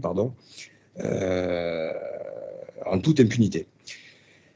Et pour cela, donc, il faut revenir à la relation entre la Russie et l'Iran et la relation entre la Russie et Israël. Donc, les relations entre l'Iran et la Russie d'abord. Ce sont donc, comme je le disais tout à l'heure, un partenariat et non une alliance. Là aussi, il faut revenir à l'histoire et à la géographie. C'est que la Perse, l'ancien Iran, a toujours été un adversaire de l'Empire russe. Au XIXe siècle, il y a eu, notamment en 1813 et en 1928, si je me souviens bien, 2 victoires russes contre l'Empire perse qui ont notamment été une humiliation pour la Perse, puisqu'elle a abandonné le Caucase au profit de la Russie. Donc ça a toujours été une relation très méfiante. En plus, on le sait depuis 1979, l'Iran est gouverné par un régime théocratique. Donc ça ne plaît pas trop aux Russes, même si c'est particulier, on ne peut pas rentrer dans les détails, le chiisme, c'est particulier. Mais bon, encore une fois, quand les Russes entendent l'islam politique, ça ne leur plaît pas trop. Bon, pour l'instant, ce sont des partenaires en Syrie. Et pourquoi ils laissent bombarder Israël, les troupes, les bases ou les convois iraniens ou de leur proxy du Hezbollah? Tout simplement parce que là, inversement, on peut parler d'une véritable alliance entre Israël et la Russie, parce que les relations entre Israël et la Russie sont plus profondes qu'on ne le croit. Là aussi, on a dit beaucoup de bêtises lors de l'intervention russe en septembre 2015. On a dit, oui, j'ai entendu pas mal d'inepties sur le sujet en disant, oh, ça va créer des problèmes entre l'aviation israélienne et russe, et c'est un risque de guerre, ça peut aller très loin. Bon, avec le recul, 6 ans après, il y a eu des accrochages, des incidents graves, mais c'est jamais allé très loin. Pourquoi? Parce que dès le départ, les Russes sont rentrés en contact avec les militaires israéliens, et depuis 2015 jusqu'à aujourd'hui, tous les jours, les généraux russes et israéliens sont en contact direct. Ils laissent agir comme bon leur semble l'armée israélienne, l'armée de l'air israélienne en Syrie, alors que le ciel syrien est russe.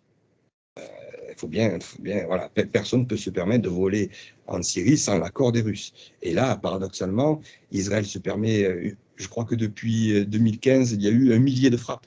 Donc c'est quand même un chiffre conséquent, qui ont frappé le Hezbollah, qui ont frappé les troupes de l'Iran, quelquefois les troupes gouvernementales, mais j'y reviendrai.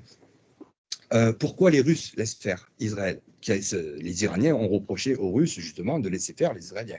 Bon, les Russes leur ont dit, c'est pas votre problème, ça c'est votre problème avec les Israéliens. Nous, on a de bons rapports avec Israël. Pourquoi ces bons rapports?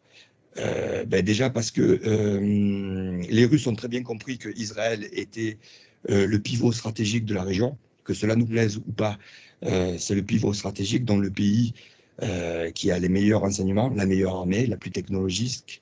Donc, lorsqu'on arrive dans une cour d'école, on ne se met pas à dos le petit caïd au gros bras, on s'en sert. Et c'est exactement ce que font les Russes. Donc, il ne faut pas oublier aussi qu'en Israël, 20% de la population est d'origine russe.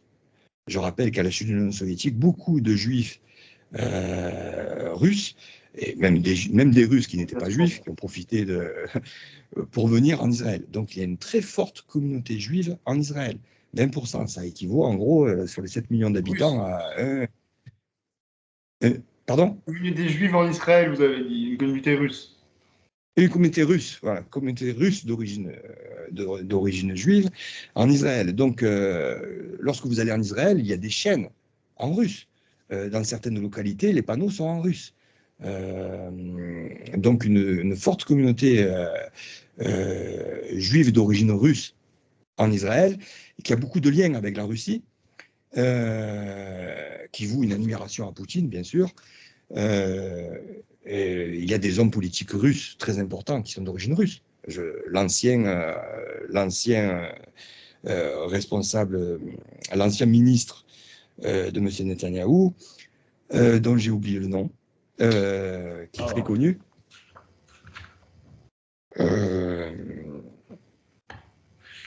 Donc ça me reviendra. Il y a beaucoup d'hommes politiques importants en Israël qui sont d'origine russe. Comme Lieberman, voilà, exactement, merci. Comme Lieberman, voilà, qui parle russe couramment. Voilà, donc ce sont des liens à la fois humains, mais aussi des liens dans pas mal de domaines. La Russie est le principal partenaire économique d'Israël. Beaucoup d'échanges dans le tourisme, beaucoup de Russes. Si vous allez à Jérusalem, vous allez voir, c'est envahi de Russes. Qui viennent visiter les lieux saints, parce que je vous rappelle qu'ils sont orthodoxes. Beaucoup de liens commerciaux, donc des liens économiques et des liens militaires. Beaucoup d'échanges de renseignements, beaucoup d'échanges technologiques. Les satellites israéliens, je vous le rappelle, ce sont les fusées russes qui les mettent en orbite. Donc, échanges très poussés avec la Russie. Et donc, pour revenir à la Syrie, pourquoi les Russes laissent faire Israël ? Eh bien, parce que tout simplement, les Russes, maintenant que la guerre est bientôt finie, ils aimeraient bien que les Iraniens retournent en Iran. Donc c'est un moyen pour eux de se servir de la pression israélienne pour faire en sorte que l'Iran retourne en Iran et quitte le territoire syrien. Mais il n'y a pas que les Russes qui sont dans cette optique-là.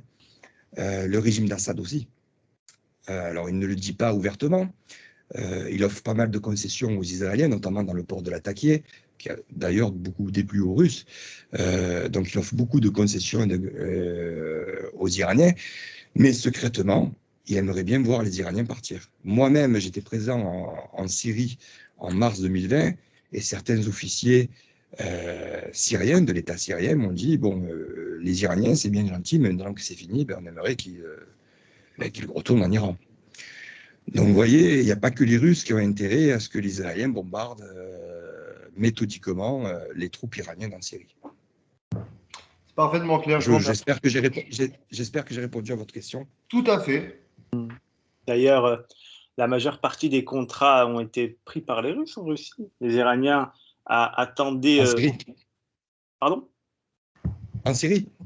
En Syrie, la majeure partie des liens commerciaux sont avant tout enveloppés par les Russes et non pas par les Iraniens qui ont mis plusieurs milliards, malgré tout, dans le conflit, et ce qui exaspère aussi la population iranienne. Alors, pour revenir à votre ouvrage, Les 30 Glorieuses, la fin de l'influence française dans le monde arabe et au Moyen-Orient, une citation que vous avez mise en amont de Michel Rocard, 28 février 86, dans le monde arabe, c'est la parole qui engage l'honneur. On y est respecté en fonction de ses amitiés. Quand devant un arabe, on laisse tomber ses propres amis, fussent-ils des ennemis de l'arabe en question, on se déconsidère. Notre pays a perdu un peu de son droit de parler au Moyen-Orient. Qu'en pensez-vous ? Je pense que c'est le pilier, de notre politique au Moyen-Orient, de la France. Je m'explique. C'est-à-dire, à partir du moment où De Gaulle donne l'indépendance à l'Algérie, et que, voilà, donc nous entrons dans les 30 Glorieuses à l'époque, le problème, c'est que nous n'avons plus de pétrole. Plus de pétrole, plus de gaz qui était donc en Algérie. Et donc, il a fallu conquérir beaucoup de marchés. Et les conseillers de Gaulle, qui étaient anti-France, Algérie française notamment, et je pense en premier lieu à Couve de Murville, qui a été pendant 10 ans le ministre des Affaires étrangères français.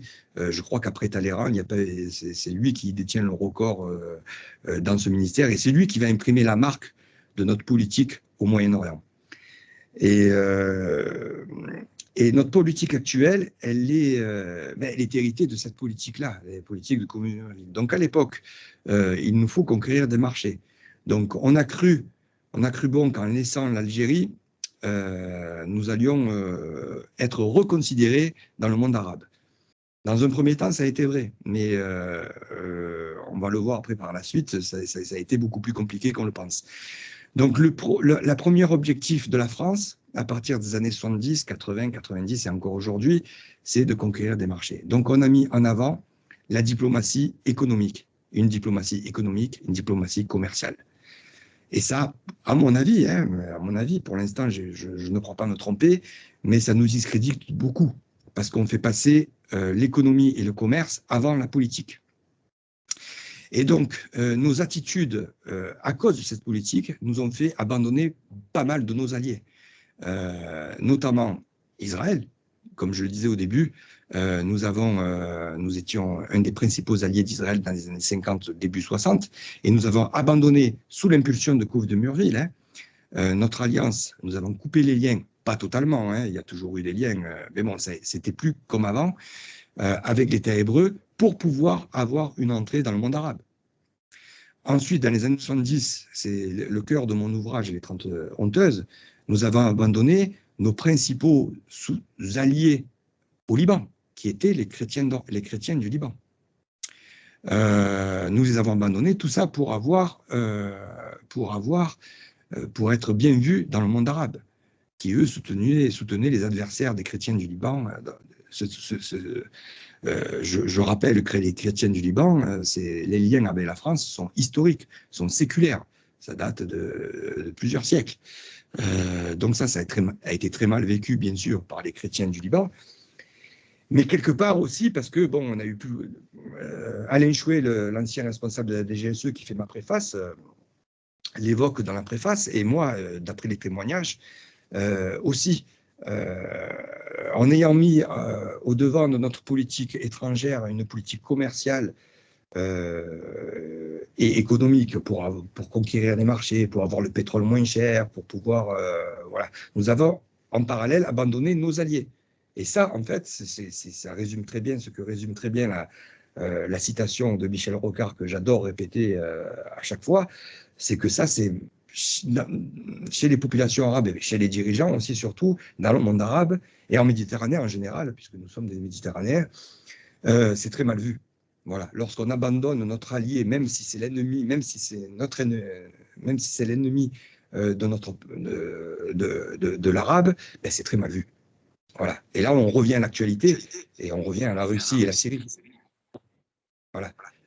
Assad, lorsque la Russie, dès le départ du soulèvement en 2011, a été le seul à soutenir Assad, la Russie a été très mal vue dans le Moyen-Orient, a perdu beaucoup de contrats.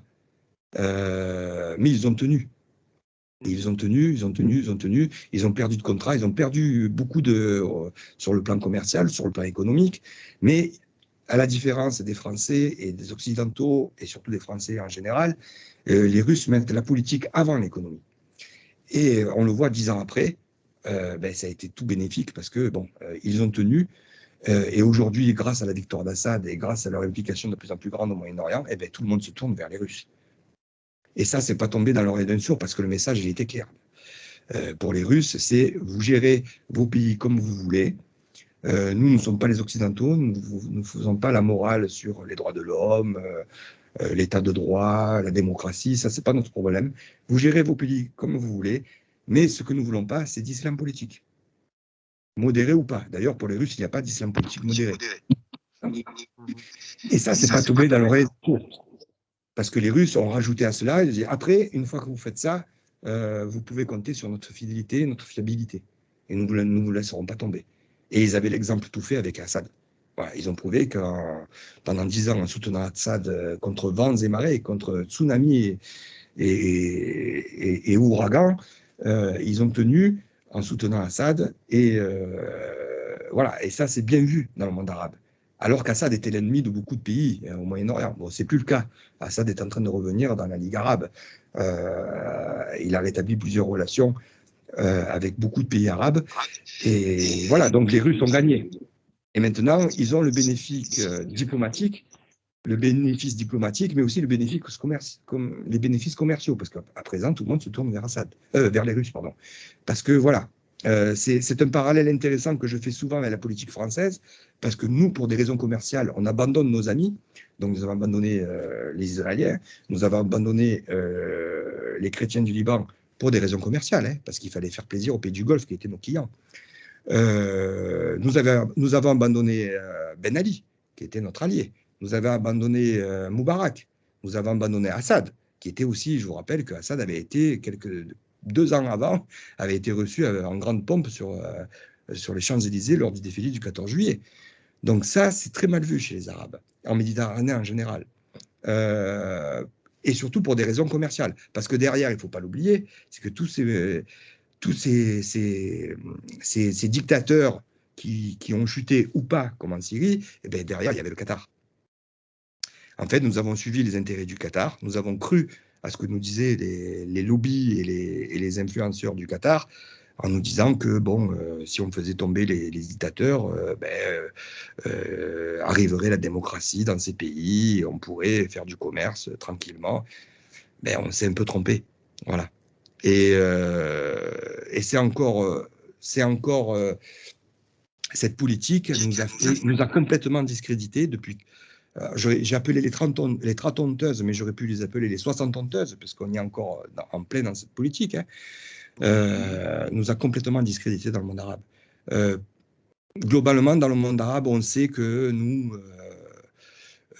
visons que des contrats commerciaux.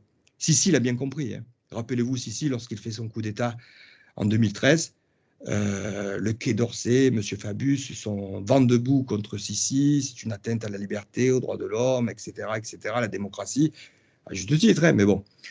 Sisi, très malin, a compris que, bon, il s'est dit, il s'est adressé à Paris, je vais vous acheter quelques rafales.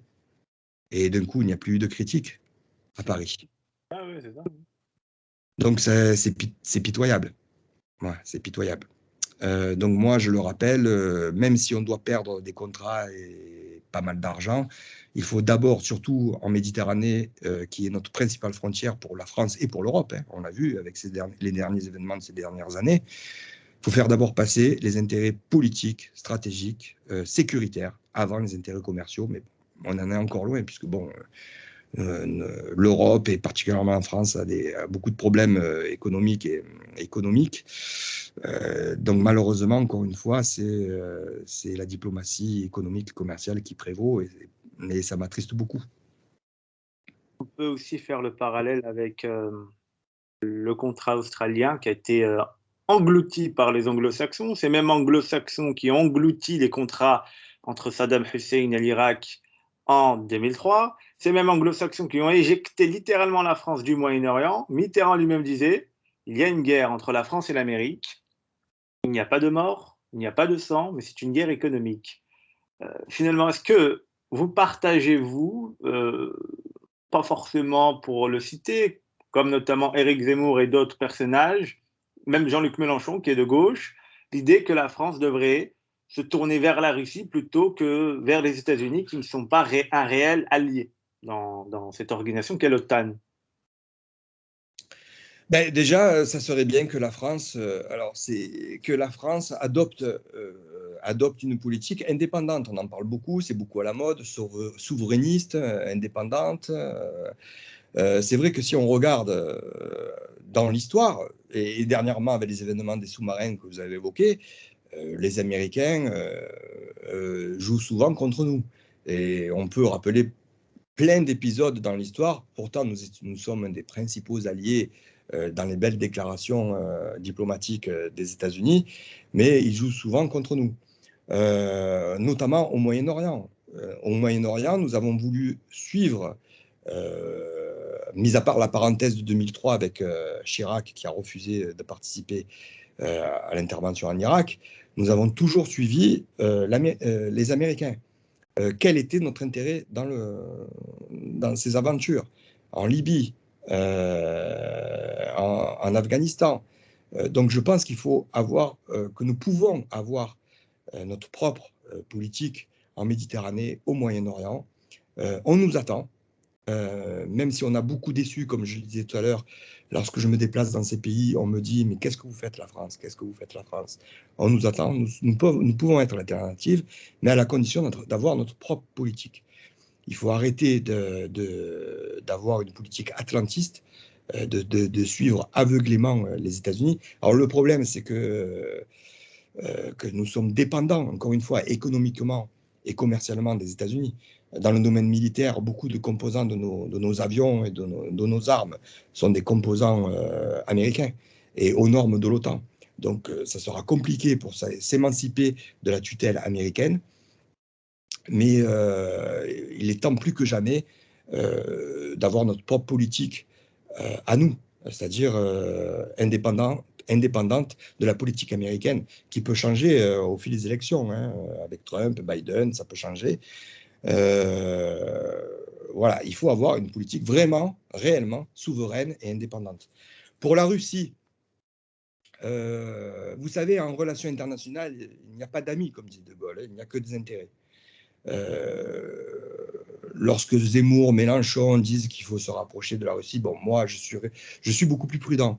Mais ce que je vois, c'est que la Russie, la politique russe au Moyen-Orient et au Maghreb, voire en Afrique, même si on se fait foutre un peu dehors par les Russes en ce moment, hein, elle coïncide avec nos intérêts sécuritaires.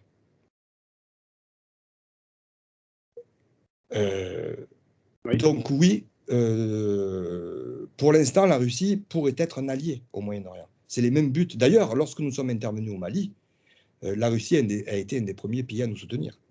Et lorsqu'on est intervenu au Mali en 2013, ils nous ont clairement, les Russes nous disent « oui, bien sûr, nous, on vous soutient, il n'y a pas de souci, mais regardez ce que vous allez faire au Mali, c'est ce qu'on fait nous en Syrie. » Ils n'avaient pas tout à fait tort.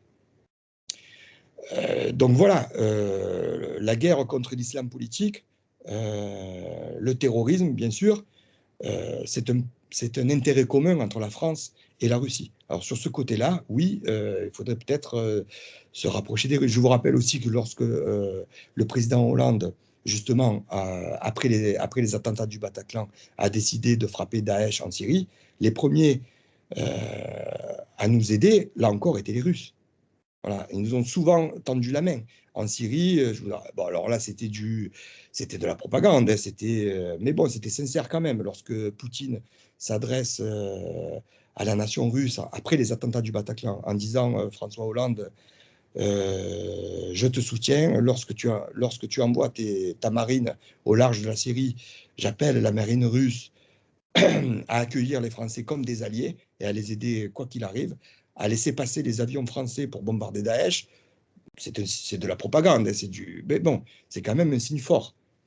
Donc il y a beaucoup eu de main tendue au Mali aussi, hein, on l'a beaucoup oublié, mais lorsque nous avons envoyé nos troupes au Mali, ben, ce sont les Russes qui nous ont aidés avec leurs gros porteurs à nous aider à envoyer nos troupes au Mali. Beaucoup de main tendue, notamment dans la lutte contre le terrorisme, contre l'islam politique, etc. Et après cela, on voit que bon, il y a eu les sanctions contre l'Ukraine. Là aussi, encore une fois, pour suivre les Américains. Hein. Les sanctions contre les Russes en Ukraine, contre la Crimée, etc. Donc les Russes sont beaucoup déçus par les Français. Déçus parce que pour eux, la France, c'est historique aussi. Hein. La France est un allié historique. Là aussi, il faut se reporter à l'histoire. Hein. Donc, à chaque fois qu'ils nous tendent la main et que nous, en quelque sorte, si je peux me permettre cette vulgarité, on leur crache à la figure, ben, ils sont très déçus. Et c'est un peu pour ça aussi qu'ils sont en train de nous pousser vers la sortie en Afrique.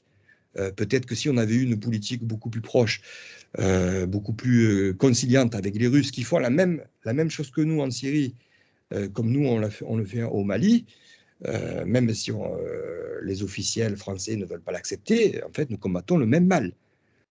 Nous avons les mêmes intérêts. Comme la Russie, nous avons une forte communauté musulmane. Donc l'intérêt, comme pour les Russes, comme pour les Français, c'est que nos musulmans français ne soient pas contaminés par certaines idéologies, notamment l'islam politique. Et je ne parle même pas du djihadisme. Voilà, donc vous voyez, il y a des liens qui pourraient se tisser des stratégies qui pourraient se joindre au Moyen-Orient méditerranéen. Mais voilà, encore une fois, on en revient à la chape de plomb américaine. C'est, tout le monde le sait, le Quai d'Orsay, les élites françaises sont toujours tournées vers les États-Unis pour des tas de raisons, des intérêts économiques, commerciaux, philosophiques. Mais c'est vrai que c'est pas, on l'a vu avec l'affaire des sous-marins, c'est pas toujours pour nos propres intérêts. D'accord, très bien. Tony? Alors, pour ma part, j'ai ce qu'il me faut. Je voudrais évidemment vous remercier encore une fois, Monsieur Lombardi, d'avoir accepté de répondre à nos questions. À toi, Rabian, si tu as encore quelque chose, je te laisse la parole. Alors, j'ai une dernière question pour conclure.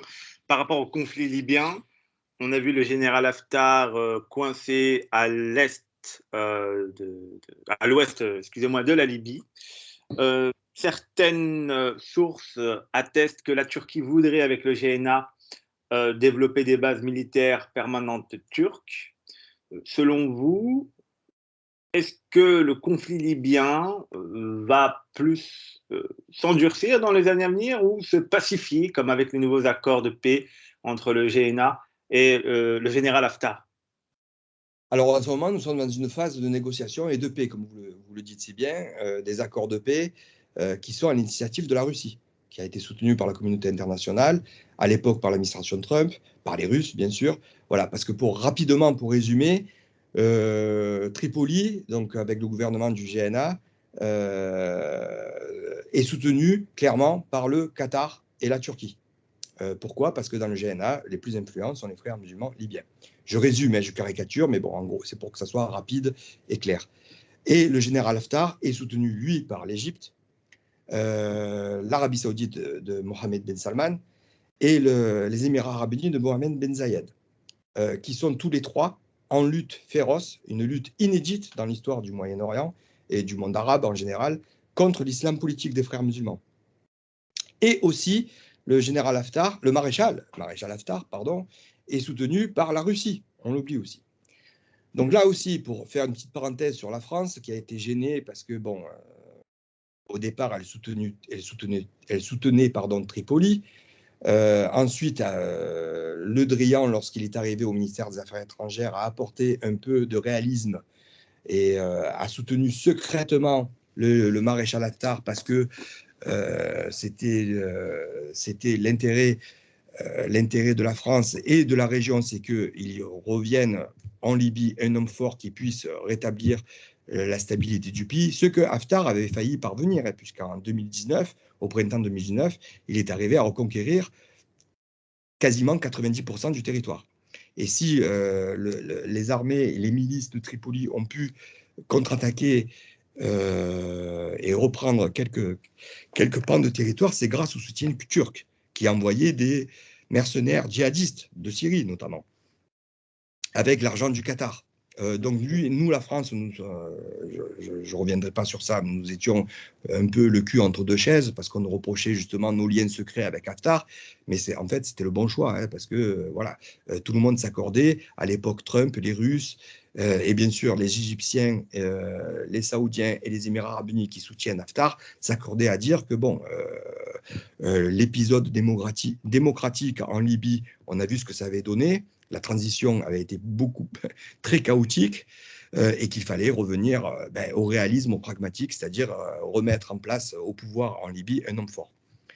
Donc pour l'instant, nous sommes dans cette phase-là de négociation. Pourquoi? Parce que Erdogan a été obligé de reculer, c'est-à-dire qu'il est les dernières sanctions votées par... il est en difficulté dans la région. Alors, il était en difficulté à la fin du mandat de Trump parce que on l'oublie, parce qu'on a dit beaucoup de bêtises là aussi. On a dit que Trump, c'était son ami, tout ça. Mais bon, c'est Trump qui a voté des sanctions très sévères contre la Turquie avant de partir, par l'intermédiaire de Mike Pompeo, le secrétaire d'État. Donc, l'économie turque est au plus mal.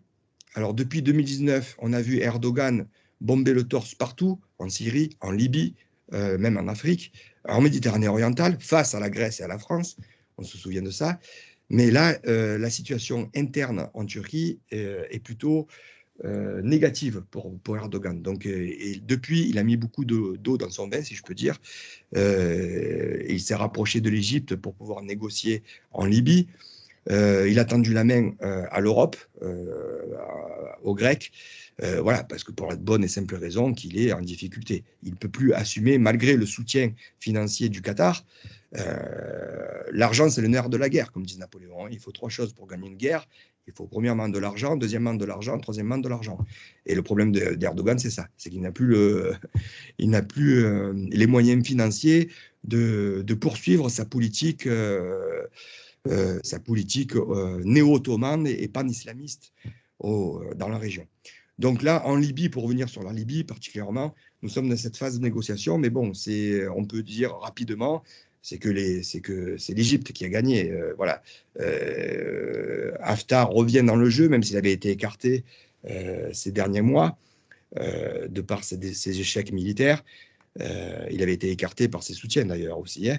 Mais bon, nous nous amenons vers... je ne pense pas que le conflit perdure, où il y aura peut-être des pointes de tension, c'est-à-dire peut-être il y aura une reprise de conflit, mais à terme, ça sera un homme fort qui sera soutenu notamment par l'Égypte et les États du Golfe, enfin les États du Golfe, pas le Qatar, hein, l'Arabie Saoudite de MBS et les Émirats Arabes Unis, qui s'imposeront en Libye. De toute façon, voilà, même si ça nous fait de la peine, enfin, ça fait de la peine à la bien-pensance européenne et occidentale, la démocratie en Libye, c'est bien loin derrière nous.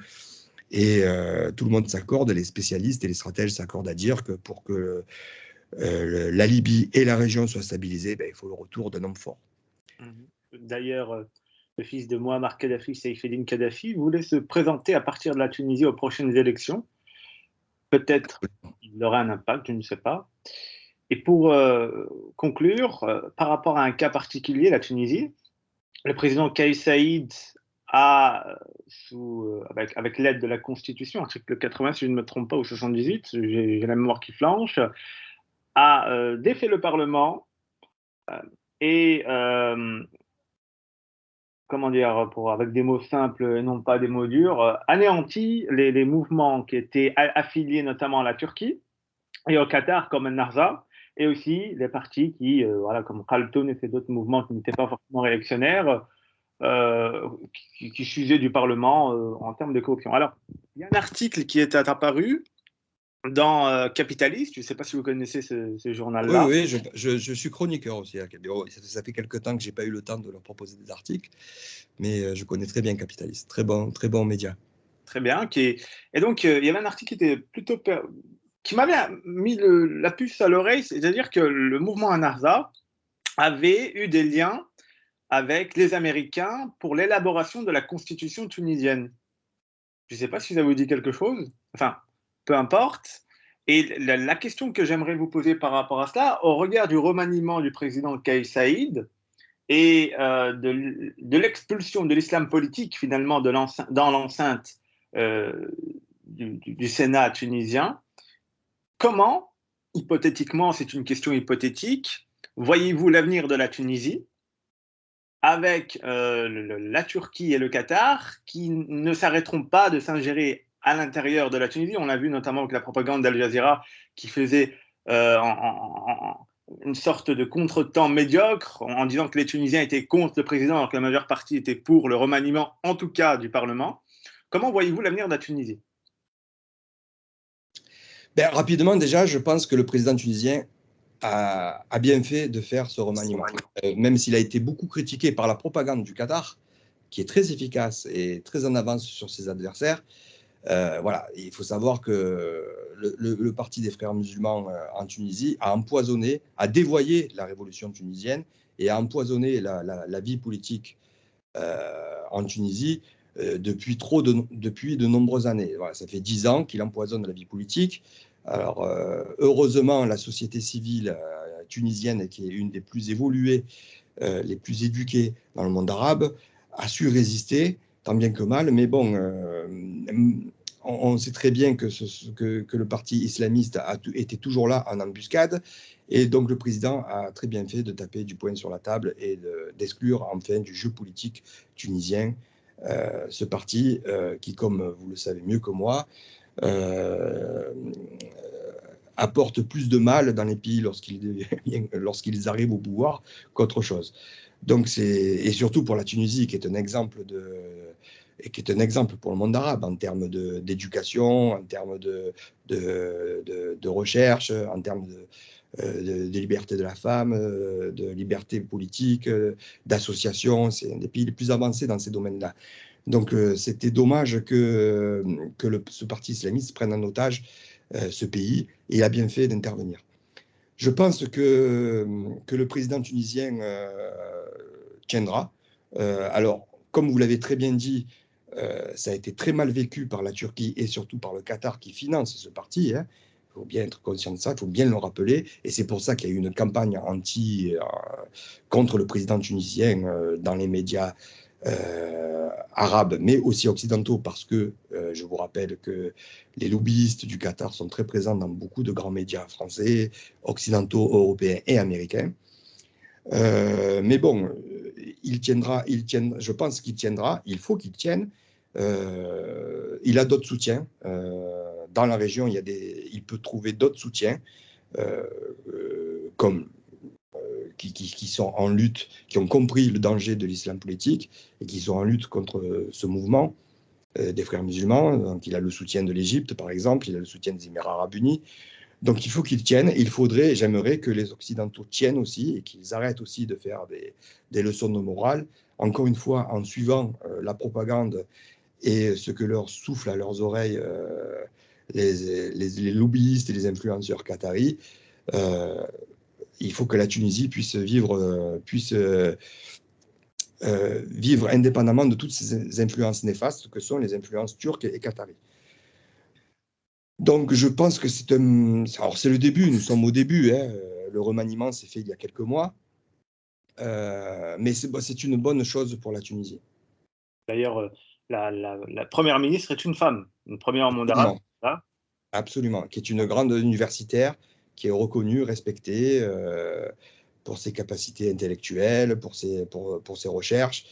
Et ça, encore une fois, c'est un signe fort. Donc, c'est très bien. Il faut que la Tunisie, il faudrait que les Occidentaux comprennent que c'est une bonne chose, que enfin la Tunisie soit débarrassée. Alors, j'espère que cela se poursuivra, que la Tunisie soit débarrassée de ces mouvements islamistes qui font plus de mal que de bien. Mais c'est une prise de conscience, on le voit partout ailleurs, pas mal de pays, au-delà des dirigeants, hein, qui même de manière assez violente, comme en Égypte ou ailleurs, s'attaquent à cette confrérie. Les peuples ont pris conscience de cela.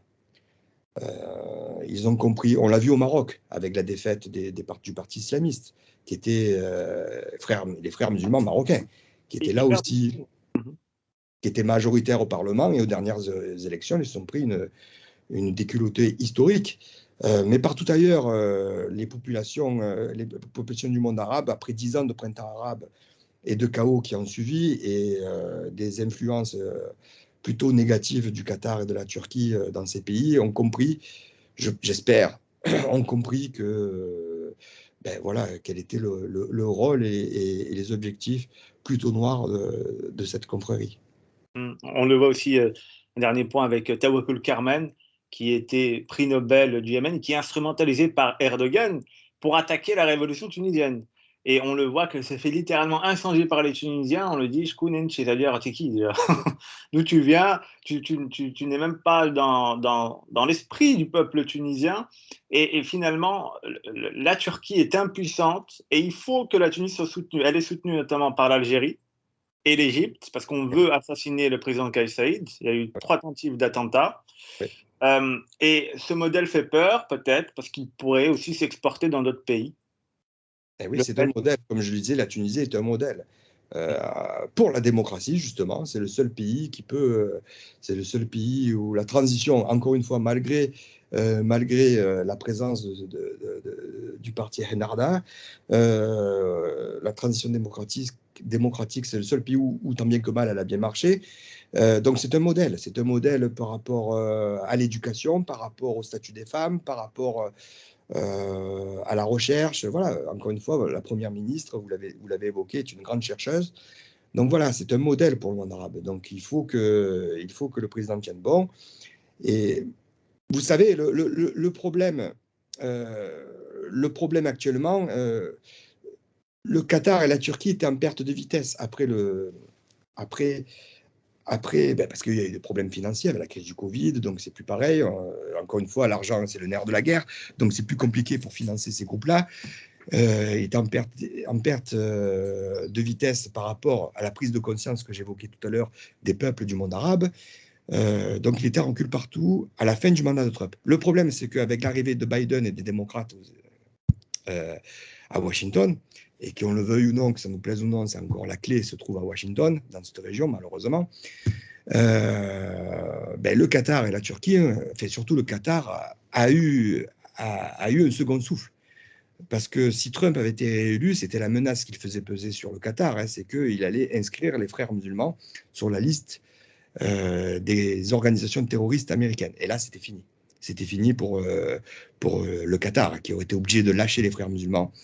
Et ça aurait été une bonne chose. Alors, le problème, c'est qu'aujourd'hui, avec les démocrates au pouvoir à Washington, les Qataris qui étaient plus isolés à l'époque de Trump sont revenus en force dans les arcanes américaines, dans les arcanes du pouvoir américain. Et donc, voilà, et ça revient à la première partie de votre question.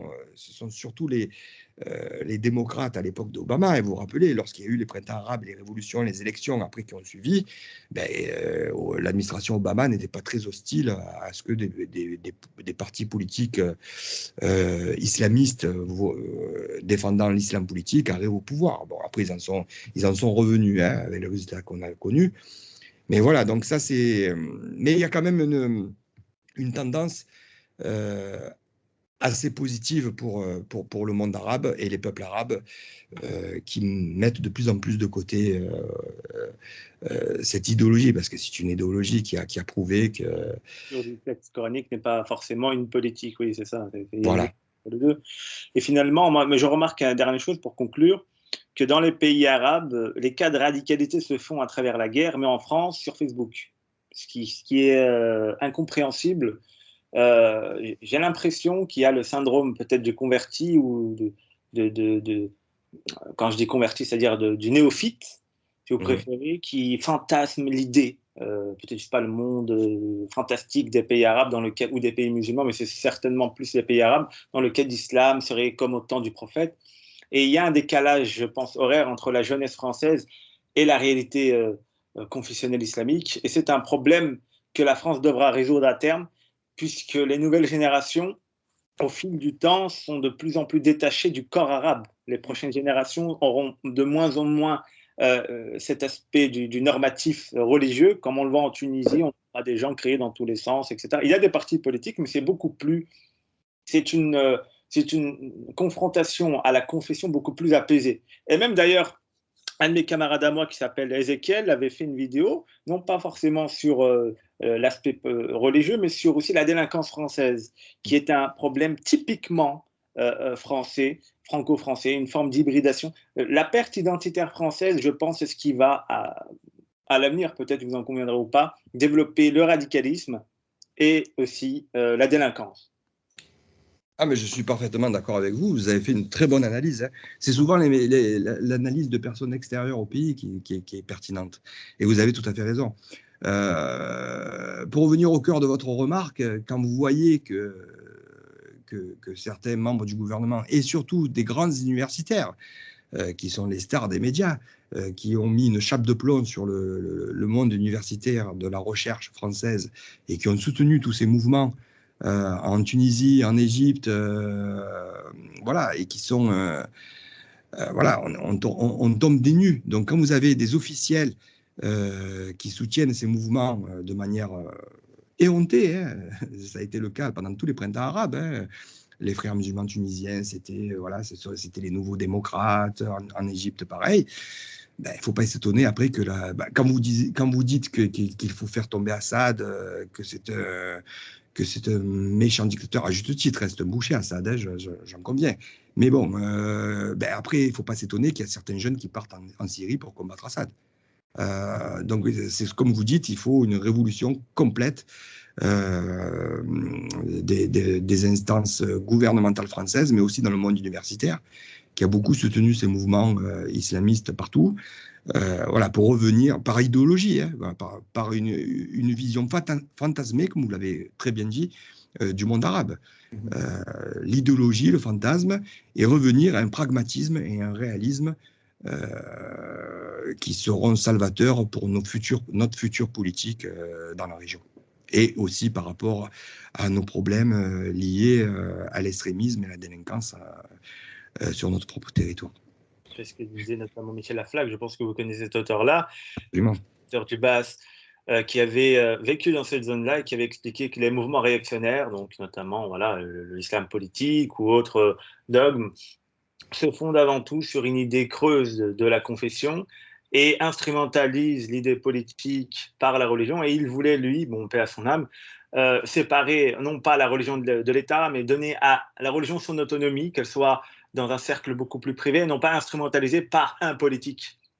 On a vu, bon, l'Irak de Saddam, c'était... Il y a des défauts et tout ce que vous voulez là-dedans, mais les chiites et les sunnites vivaient bien ensemble, en grande majeure partie. Hein. Mais c'est une victoire posthume de Michel Aflaq, hein, parce qu'on le voit, Sisi le premier. Sisi le premier a compris que voilà, il fallait revenir à cette manière. Pourtant, Sisi qui est un religieux fervent, mais il a compris le danger justement de cette idéologie, parce que c'est une idéologie. Hein, et ça a fait des émules, même en Arabie Saoudite. Parce que là aussi on a dit beaucoup de bêtises, mais l'Arabie Saoudite d'avant 2015 et d'après 2015 ne sont pas la même. Même Mohamed Ben Salman, parce qu'il a été beaucoup critiqué pour avoir découpé en morceaux, avoir fait découper en morceaux un journaliste, c'est cruel, c'est vrai, qui était proche des frères musulmans, hein, faut le rappeler aussi. Mais lui, il y a une révolution de mentalité en Arabie Saoudite. Sur ce point-là, au-delà d'avoir éliminé ses opposants, de les avoir découpés en morceaux, il s'est aussi beaucoup attaqué aux puissants chefs religieux du pays pour justement aller dans ce sens-là, dans le sens voilà, que vous avez décrit et qui est le cœur de l'idée de Michel Aflaq. Donc partout, voilà, il y a une prise de conscience à la fois dans les peuples, mais aussi dans les gouvernements. Et comme en Tunisie, voilà, au Maroc aussi, qu'il fallait peut-être arrêter de manipuler ces groupes-là, de jouer sur plusieurs tableaux et plutôt de s'en servir comme l'ont fait plusieurs dirigeants du passé et surtout de les combattre, voilà, parce qu'il en va de l'avenir de ces pays, il en va de ces sociétés. Voilà. Après, bon, nous ne sommes pas encore dans des démocraties parfaites, mais bon, nous, la France, nous avons mis plusieurs siècles, il nous a fallu 3 révolutions et 5 républiques pour arriver à une république et une démocratie loin d'être parfaite. Donc, il faut laisser le temps au temps. Ce sont des pouvoirs forts qui reviennent dans le monde arabe, mais bon, la révolution des mentalités est la plus importante. Et si ces idéologies sont mises de plus en plus de côté, c'est une très bonne chose. J'ajouterais à ta remarque, Arabiane, que cette mécompréhension du Moyen-Orient et peut-être cette dérive d'interprétation s'inscrivent dans un cadre de quête identitaire, en tout cas pour les jeunes Français. Donc, comme disait Charles Saint-Pro, l'erreur de l'Arabie Saoudite, ça a été de faire de la surenchère avec l'Iran de Khomeini, qui avait déclaré une guerre vénale contre les territoires irakiens, mais aussi koweïtiens, de Bahreïn, etc. Ça a été une guerre terrible, la guerre Iran-Irak, et l'Arabie Saoudite a fait de la surenchère. Et finalement, le modèle républicain socialiste panarabiste va s'effondrer, et c'est les monarchies avec la réaction qui vont lui succéder, et on le voit actuellement qu'elles sont en train de rétropédaler. Ils ont dit, ah, en fait, on est peut-être allé trop loin, mais c'est trop tard. quelque part, c'est trop tard. L'Irak n'existe plus, en tout cas politiquement parlant. La Syrie est en ruine, le Yémen est en ruine. Et qui a gagné? En tout cas, certainement pas les monarchies. L'Arabie saoudite qui est terrorisée par le Yémen, l'Irak qui est ingéré par des milices iraniennes avec du Hajj, la Turquie qui joue avec l'eau. Enfin bon. En tout cas, Monsieur Roland, si vous avez quelque chose à ajouter. Ben non, je voulais juste vous remercier pour votre invitation. C'était un plaisir de discuter avec vous. En plus, c'était agréable d'avoir du temps pour pouvoir un peu développer. C'est plus compliqué lorsqu'il y a des interviews beaucoup plus limitées dans le temps. Là, j'espère que j'ai pas trop dépassé, que je vous ai pas trop ennuyé avec mes développements. Mais en tout cas, merci beaucoup pour votre invitation. Merci à vous. Merci à vous. Un dernier mot, Tony? Bah non, encore un grand merci à vous, Monsieur Lombardi. Très bien. Merci à vous. C'est moi qui vous remercie. Bonne soirée. Au revoir.